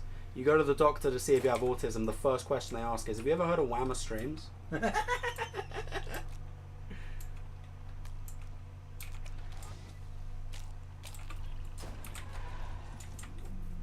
No, dude. The one you were on where it was like 5 times in a row and it was kind of funny. No, Rosie like genuinely just did it for so fucking long. And I appreciate the money, but like, you know, I don't appreciate viewers on the stream not being able to enjoy the stream anymore. You know, if that makes sense. That's kind of the best way to put it, I guess. Clash. Yeah, I booted up Cock. Because I need to check. Yeah, I have an hour and 26 minutes till my Town Hall upgrade. That's literally why I booted it up, because I know my Town Hall's upgrading tonight. So I was like, how long have I got left on this? I've got another hour and a bit. And then I'm TH9, fellas. I'm currently a maxed TH8 and it feels good. It feels real good. The only thing I'm missing is my king is 4 levels below 20. He's level 16 instead of level 20 because Clan War League started. So I didn't. Ooh, that's not bad. So I didn't want to have my king unavailable, so I stopped upgrading my king for Clan War League. Otherwise, he would have been maxed out. TH level 14 and 4,000 trophies. Join the clan, Dominic. Fish Clan 6. Join the clan. We need more people. We need active clan war enthusiasts. Get in the clan. It's not my clan. I'm just a co-leader, but it's the clan I'm in, and I need more people. Did you ever FC through the Fire and Flames on Expert for that 100 quid? No. I don't remember being offered money for that. I should have done that. Or I should have tried. I probably couldn't have done that. Yeah, I only started like a week or 2 ago when literally Fish was talking about it on stream. Clanner, goddamn. When people were talking about the Fish Minecraft server, he was like, "Oh, start a Clash of Clans clan." And I was like, I would download Cock for you. And then I was like, yeah, fuck it, I'll try it, I'll see what's up. It was actually pretty fun. it's a mobile game. Don't get me wrong. It is a mobile game. It is built to like bait you into spending money on it. But the game you get to play in between waiting for days for stuff is actually pretty fun. Also, hey, what's up, Marcus? Glad to catch you awake, brother. Welcome to the YouTube stream. There'll be one of these maybe every month if I can be bothered. The next one I might actually put a bit more effort into making the stream somewhat of a quality. Currently in a debate with myself. Very autistic, go on. Archero 2 goaded? I don't know what that is. I need a shit, fellas. I'm gonna be honest. Do I buy Geometry Dash? Go for it, dude. I remember when Geometry Dash was called the impossible game.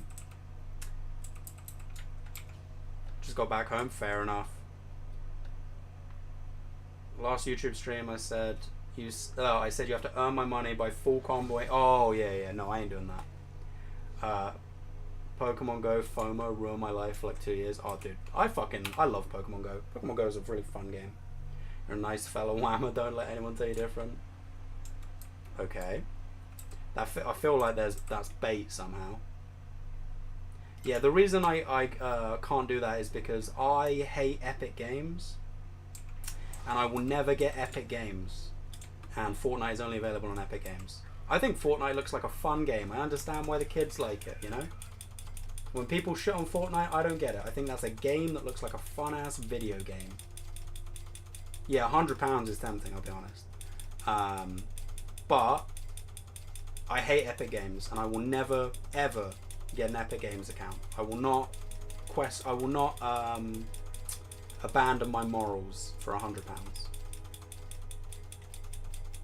And also, I'm really, really bad at Guitar Hero.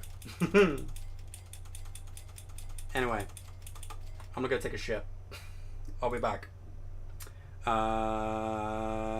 you go.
something magical just happened. Something just happened that hasn't happened in a little while.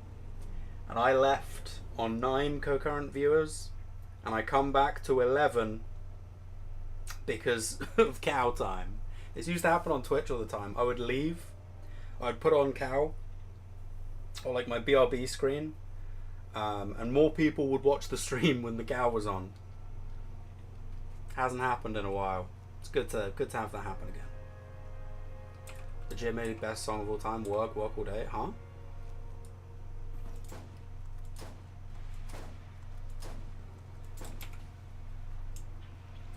Did Mr. Hank appear? Oh my, the fucking... I have not watched South Park, by the way. I've watched a little bit of South Park. I think South Park is great, but there's so much of it, and I've never committed to getting into South Park and watching it. I've seen clips and stuff. I know some of the memes. I've seen like a season or 2 when I was younger. I know who Mr. Hanky is, but I have not watched South Park, unfortunately. Where'd you find? That's from the Hermitcraft thing from Green. I just needed elevator music for my BRB screen, and that was the best thing I could find. Hopefully Green doesn't sue me for using his song. That was a 15 fire rate havoc just there. Sorry, I was driving, but yeah, Vora sucks. Melee Zero is easier to beam legitimately, but yeah, I have no idea how you pulled up to Vora and were like, yeah, I'm just gonna melee him. That's the most insane shit. Mad respect. When I think about Zero Vora, I think 999 critical ascension stacks and nothing else.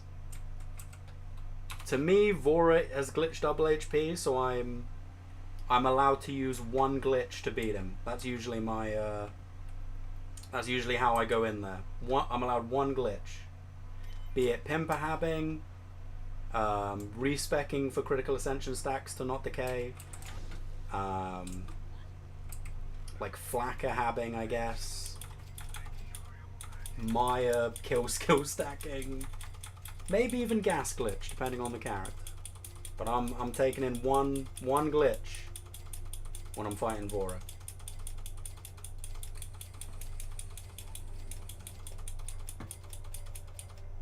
Yeah, I know it's from the permit office. That's where I know it from.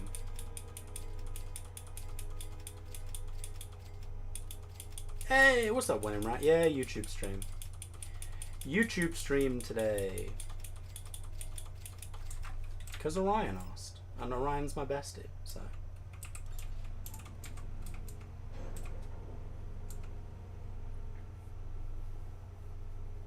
To be honest, with Vora, I'm not even like... Oh, I only really care about Hermitcraft because I'm a B00 viewer. I've been watching B-Dub since like the start of building with B-Dub Season 2, back when he was on Mindcrack and stuff. So that's the only real... Him and Etho, like the only real exposure I have to Hermitcraft. But Tulip's really into it, so I know a bit more than I would from just watching those two. But yeah, with Vora, like Vora was already not a fun fight, you know? So the fact that he got like double HP and like ruined him, I don't even really care that much, you know? But Hyperius was like my favorite raid boss in Borderlands 2, and he's just no fun to fight anymore. It's not the same boss. Like his enrage phase doesn't start at the right time because it's balked. The bot's HP didn't scale, so now you kill those about a quarter of the way through his health bar instead of half. They took my favorite fight and they ruined it. They ruined it. That's the one that really gets me, because Hyperius was so good all the way through OP8.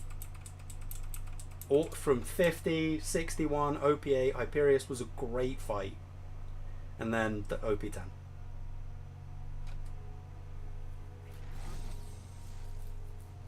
Yeah, Hermitcraft's pretty good. Pretty good. As far as my, you know, it's not got a ton of pedophiles on it, which is usually the problem Minecraft servers have. Hyperius is the most, but yeah, exactly. 2 more pearls? 2 more pearls, AZ. One of them is on the ground, so it'll pop up, yeah, when we come in. Yeah, Hyperius was really good. Dragons is also a fight that's gotten a bit too frustrating. Dragons is a fight I really enjoy. I think that the Dragons is one of the best designed fights in BL2. It's a bit buggy, there's some issues, but overall I think it's one of the better fights in the game. But because of the OP10 scaling, it is super frustrating for a lot of the characters. Which is unfortunate because I think it detracts from how fun that fight is, you know? Like, you can learn that fight and have a lot of fun with it, but, you know, for the average player going in there, they're not going to appreciate how fun that fight is because it's so frustrating.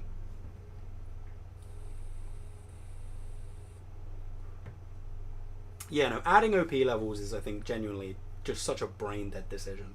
My problems with BL2's endgame are several problems stacked on top of each other in a trench coat. I think that the level cap is too high, there's too many skill points. Borderlands 1 has this problem too. Look at this skill tree. There's too many fucking skill points. The Borderlands 1 skill trees are really small and basic, and they were designed around a level 50 cap. And then they added way more skill points, and now every build is the exact same because you can get every skill you want. Lilith is kind of the exception. I could maybe spend like 8 more skill points in this tree. But BL1, you know, it was balanced around level 50, and then they released a bunch more levels and they fucked it. BL2 wasn't balanced around level 50 because they upgraded the skill trees and it felt kind of bad at level 50. But then they fixed it by making it level 61 and adding UVHM, and it was great, and it fixed all the problems. Build variety was still alive and well, but there were enough skill points that you could actually make a build, right? And then they were like, no, actually, fuck it, 72. The thing I distinctly remember about 72 was 0 sniper builds started speccing execute because they had so many like spare points that weren't relevant anywhere that they could grab like the melee movement skill. And don't get me wrong, it's kind of cool, but that was the point where I was like, there's too many skill points, you know. And then 80, it's just too many. There's no point in Borderlands 2 now where I get to like putting my final level 80 spec together where I don't have like 1 to 5 skill points that I'm like, I really don't know where to put these. It doesn't matter, you know. Pre-sequel is another example. In pre-sequel, they fixed the Borderlands 2 problem with the 50 skill trees by giving you your action skill at level 3, and by making it so that the 1 point skill trees got you down a tier instead of having to spend 5 points in BL2. So it was really balanced around level 50. It was really good. They fixed the problem, and then they made 70 the level cap anyway, and now you can get all 3 capstones in the pre-sequel. It's terrible. Borderlands has a habit, that's not bad, Cobra. Borderlands has a habit of fucking up its own endgame with level cap increases. Borderlands 3 has kind of avoided this problem, but I think that's just because of the 4 skill trees and the skill trees being even bigger than they were before. But yeah, BL1, BL2 and the pre-sequel all have way too many skill points, and I hate that. Level 80 pisses me off. That's the first thing.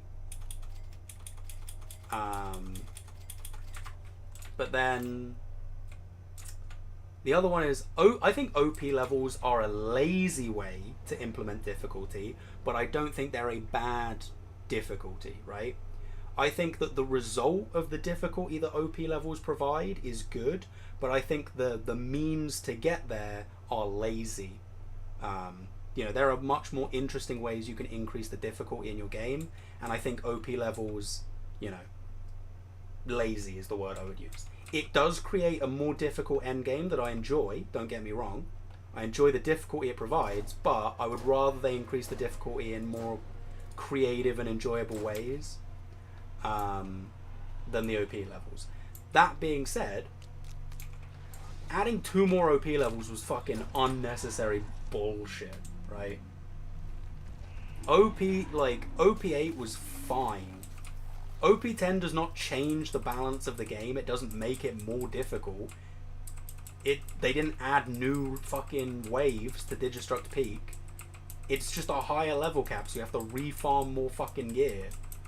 And fucking the bosses are slightly healthier. You know, the things that were one-shotting you were already one-shotting you. Dots were still killing you at OP8. Nothing changed.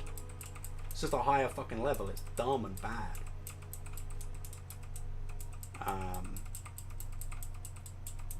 But yeah. My biggest problem with OP levels is how they stack with other more creative ways of upping the difficulty. You guys watch Fishman, so you guys all know that Fishman hates the Tiny Tina DLC because the enemies are super frustrating, right? But when the Tina DLC came out, the enemies were just challenging, right? Because they made these enemies in ways that were like more difficult in like little creative ways, right? Like having weird elemental resistances, being uncrittable behind helmets you had to remove, teleport. The skeleton mage is maybe a bad example, but like a lot of the stuff in the Tiny Tina enemy design was meant to be like challenging in interesting ways, right? And when the game had a fairly easy end game by default before OP levels, it was really fun because you went to the Tina DLC and it was more difficult and more challenging because the enemies were designed to be more difficult and more challenging. But when you stack the OP levels on top of that, which are making the game more difficult in a different way, they amplify each other to just make it frustrating and painful, right? Like the Tina enemies feel bullshit and unfair on the OP levels because it's like 2 levels of upgrading the difficulty stacked on top of each other, and they don't stack well, if that makes sense. That's probably my biggest criticism of the OP levels, is that like it makes the other more interesting ways that the game tried to increase the difficulty less fun, if that makes sense. Like the Tina enemies, the even the Hammerlock enemies, to be honest. Even the fucking new Pandorans, right? The new Pandorans are tough cookies, right? They're fucking bullshit on the OP levels.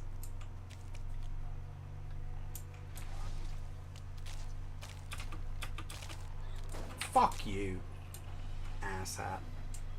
Yeah, a lot of you guys maybe didn't get to play level 61 UVHM, because level 61 UVHM is what I consider to be peak Borderlands 2 endgame. That was when it was real. I think it was great. It was definitely easier in some of the segments, like in the base game especially, but all of the raid boss fights were super fun to take on, you know. All of the arenas were super fun to take on. The Tina DLC was really I did miss Tina DLC, the Hammerlock DLC enemies. Vora was a fun fight. It was a hard fight, but it was a fun hard fight.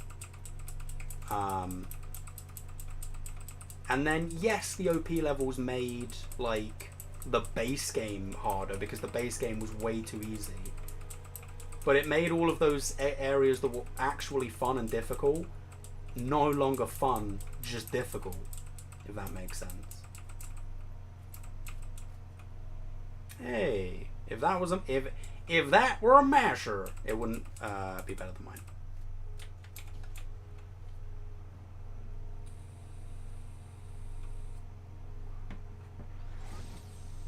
A lot of there's a lot of stuff in Borderlands 2 that you can tell the idea was there, the execution's just bad.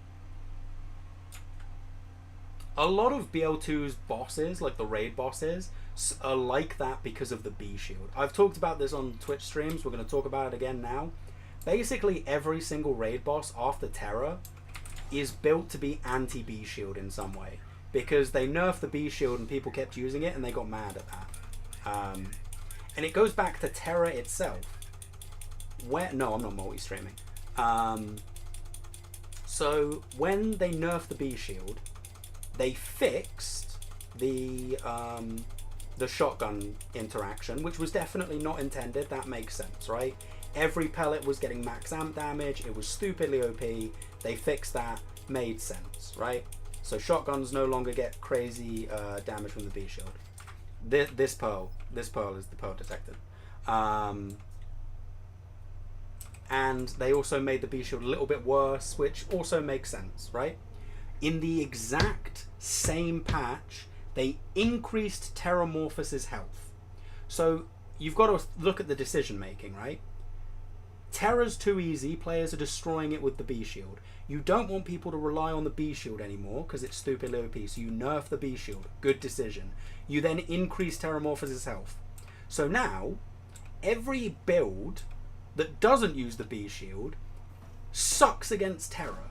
Except Salvador. Salvador doesn't count. But like the non-B shield builds now don't have the damage to kill Terra because you gave Terra more HP.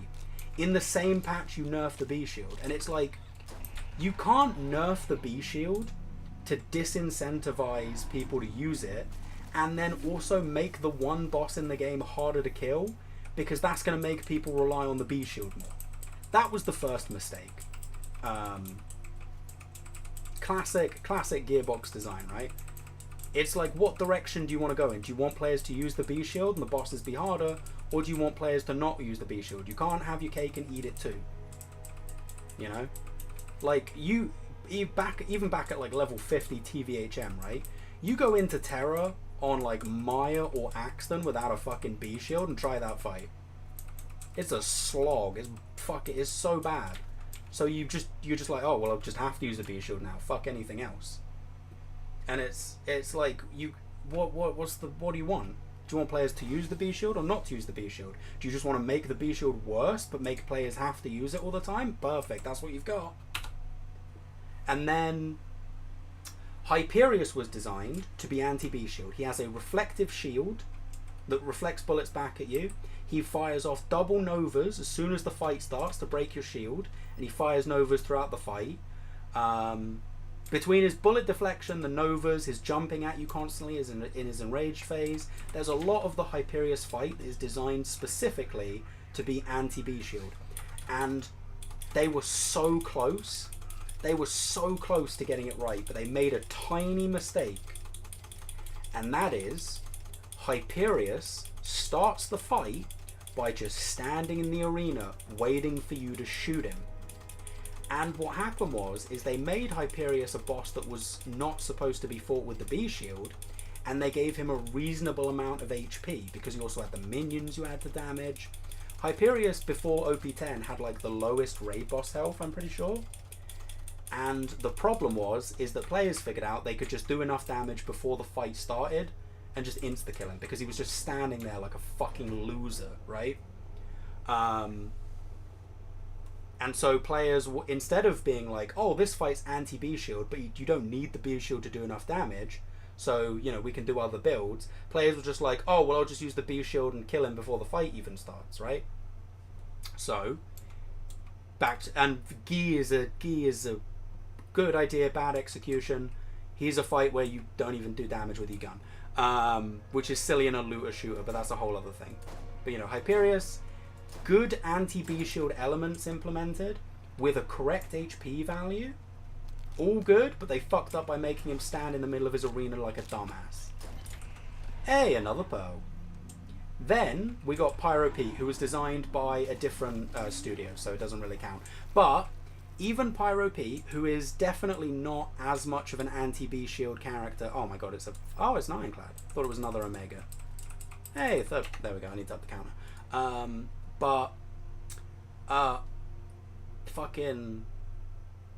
Pete is very B shieldable, but like even there's elements, even though it isn't done correctly because it was done by a sub studio.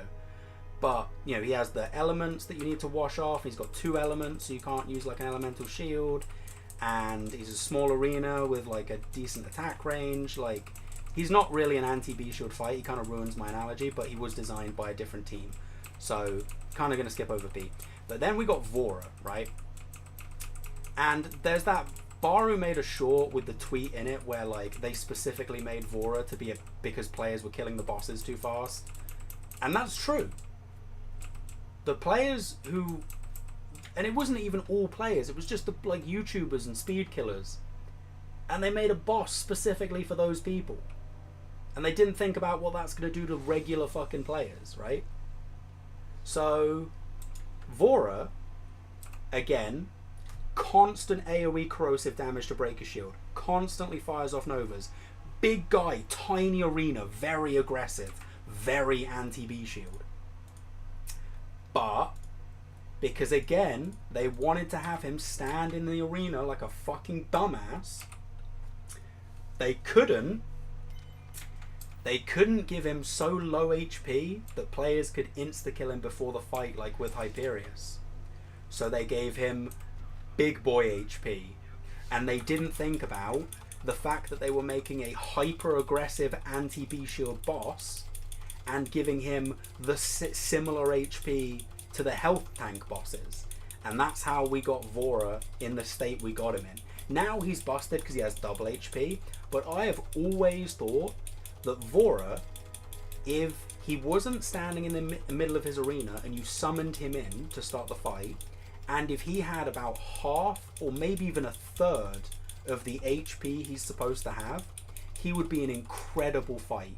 It would completely change the way you take on a raid boss, because the B shield isn't optimal, because he's just going to break it constantly because he's super aggressive, right?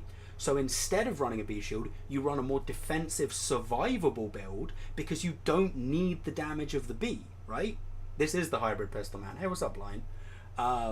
So it could have completely had a unique fight within Borderlands 2, like a different raid boss that's more about playing on the defensive, getting in the damage where you can, whilst trying to survive the onslaught of Vora.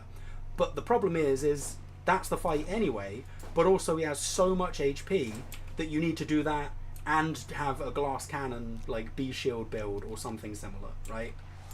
Because they had to just have him sitting in the middle of the arena and they didn't want speed killers to kill him too fast, so they gave him too much HP. And then they made the dragons, who are very anti-B shield in basically every way. But like every boss that was designed after Terra is designed in some way to fuck up the B shield. And I'm not including Dexy, because Dexy's not really a raid boss, he's like an Easter egg. And Pete, again, designed by a different studio, doesn't really count. But like Hyperius, Gi, Vora, Dragons are all very anti-B shield fights. But they're all B shield reliant fights because Gearbox doesn't know how to balance their endgame. They're like, we need to make it so that players don't use the B shield, right? But we're going to make it so that the bosses have so much health that you need to use the fucking B shield. They did it like every time. Oh yeah, sorry, we're doing the rant again. But yeah, that's my rant on BL2 bosses and their designs. And then they did Hatterax. Yeah, Hatterax came years later. Hatterax, do you know what? I think Hatterax has the opposite problem. Hatterax is the only raid boss that I think should have had more HP. I think they should have removed the fucking goofy ass he slides through the tunnels regenning HP after you've nailed him, and instead just given him like double HP and not have him regen, so that you just have to cycle him twice. And then the fight would have been like way better, I think. Because currently it's you get him down, he opens his mouth, you kill him. That's the fight. Whereas I think, you know, just having to do that twice would kind of force players to actually use the mobility in the terrain more than once. You know? I think it would make the fight more interesting if he didn't regen at all and just had double HP. But I don't hate Hatterax. Hatterax is an okay fight.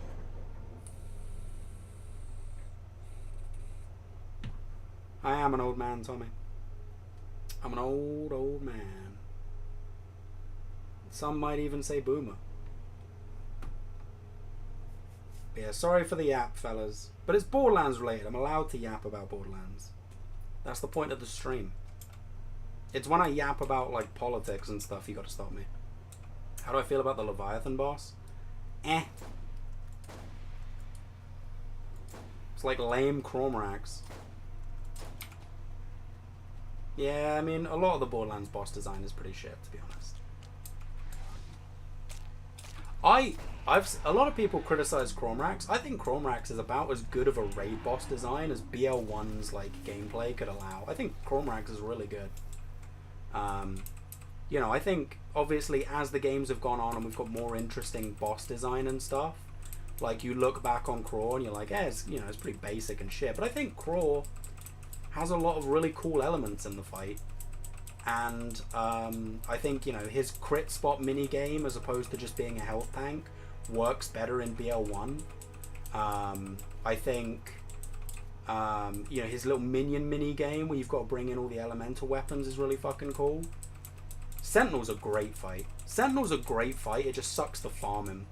But I think Sentinel's an excellent boss fight. It's a shame that he is the raid boss because... Hey, what's up, Rodent? Have you done your war attack? Yeah, I promised Ryan I'd stream on YouTube. If you haven't done your war attack, go to your war attack.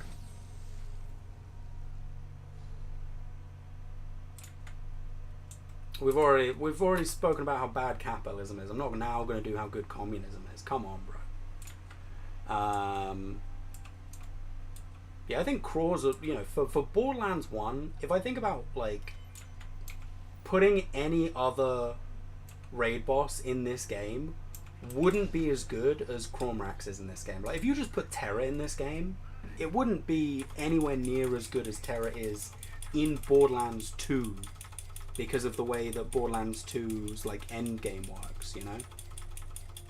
Just having a big, like, health tank guy in this game wouldn't really be as interesting.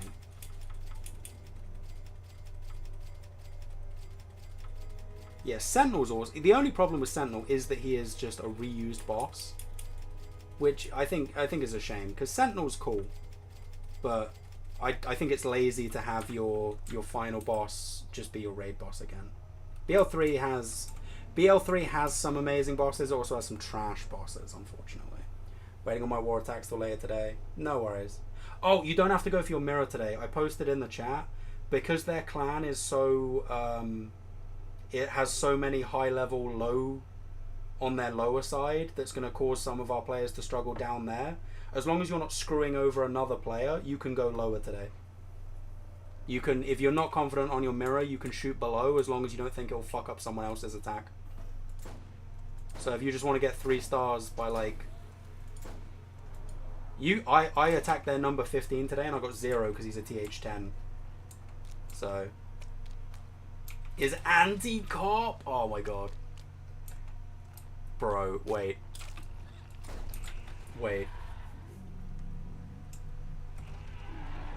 only thing I don't like about BL3 boss is random element. Yeah.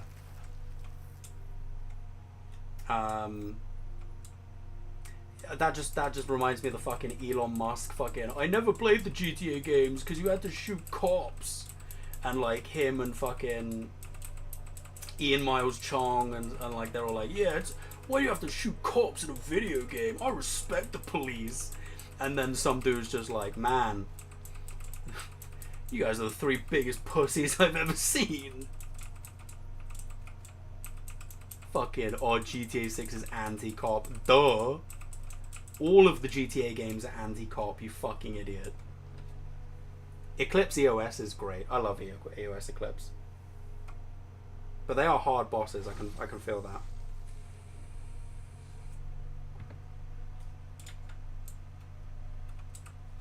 I think this will be the last kill. That's 2.5 hours. I think that's all I'm going to do today. But it was fun to have a little YouTube stream.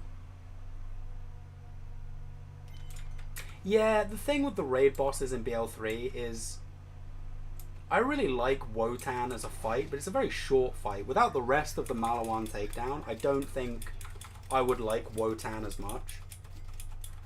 I really, really like the Malawan takedown as a whole experience, right? And I like Wotan as a part of that, and I like the Valkyries as a part of that. But I don't know if on their own they're good enough bosses. I will say that the bosses in the Guardian takedown are really good though. Yeah, I'm gonna pick up the Serpent somewhere. Standing of cops in America is so sad. Yeah, but they did it to themselves. That's genuinely, it's the horrible truth, but like, the fact that they're viewed in the way that they are currently, they did it to themselves. Again, we had the whole conversation about legality versus morality earlier. That's kind of, you know, cops started valuing what is the law over what is morally right. You know, a lot of police work is in protecting the interests of powerful people and organizations as opposed to protecting the interests of the people. And obviously a lot of American cops are racist and keep doing murders, but that's a whole other thing.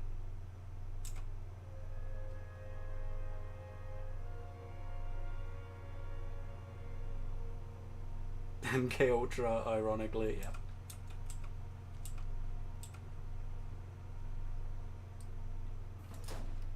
Is it Anathema that's the middle boss fight in the Guardian Takedown? I really like Anathema.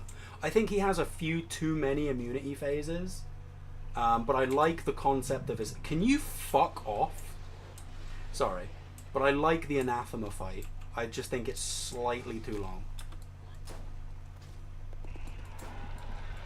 If he had like just a few less immunity phases in that fight, I think it would be excellent. I still think it's excellent. I just think if I had to critique it, maybe like not half. Oh my god. Damn. That's good right there. I have a better one, but that's good right there. Anathema's great just to stop. Yeah. I think Anathema's really cool. It goes on a little bit too long. With a few, a little bit too many immunity phases for little old me.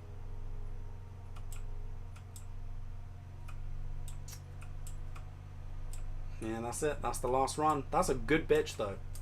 Hell of a bitch. Literally, wrong accessory and wrong material, but best mag, best stock, max level. That's pretty good. And an OK Defiler. Wait, is it an OK Defiler? No, it's 3 mag. Ooh, that's good though. That's not as good as mine, but that's good. That's a good ass caustic thing. Anyway, that's the stream. That's the stream. Thanks everybody for coming. I hope you enjoyed the YouTube stream today for some reason. We'll be back on Twitch tomorrow. I'll try to get better at YouTube streaming for the next time I do it. But I hope you enjoyed it, Orion. And I'll see you guys later. Have a good night, everybody.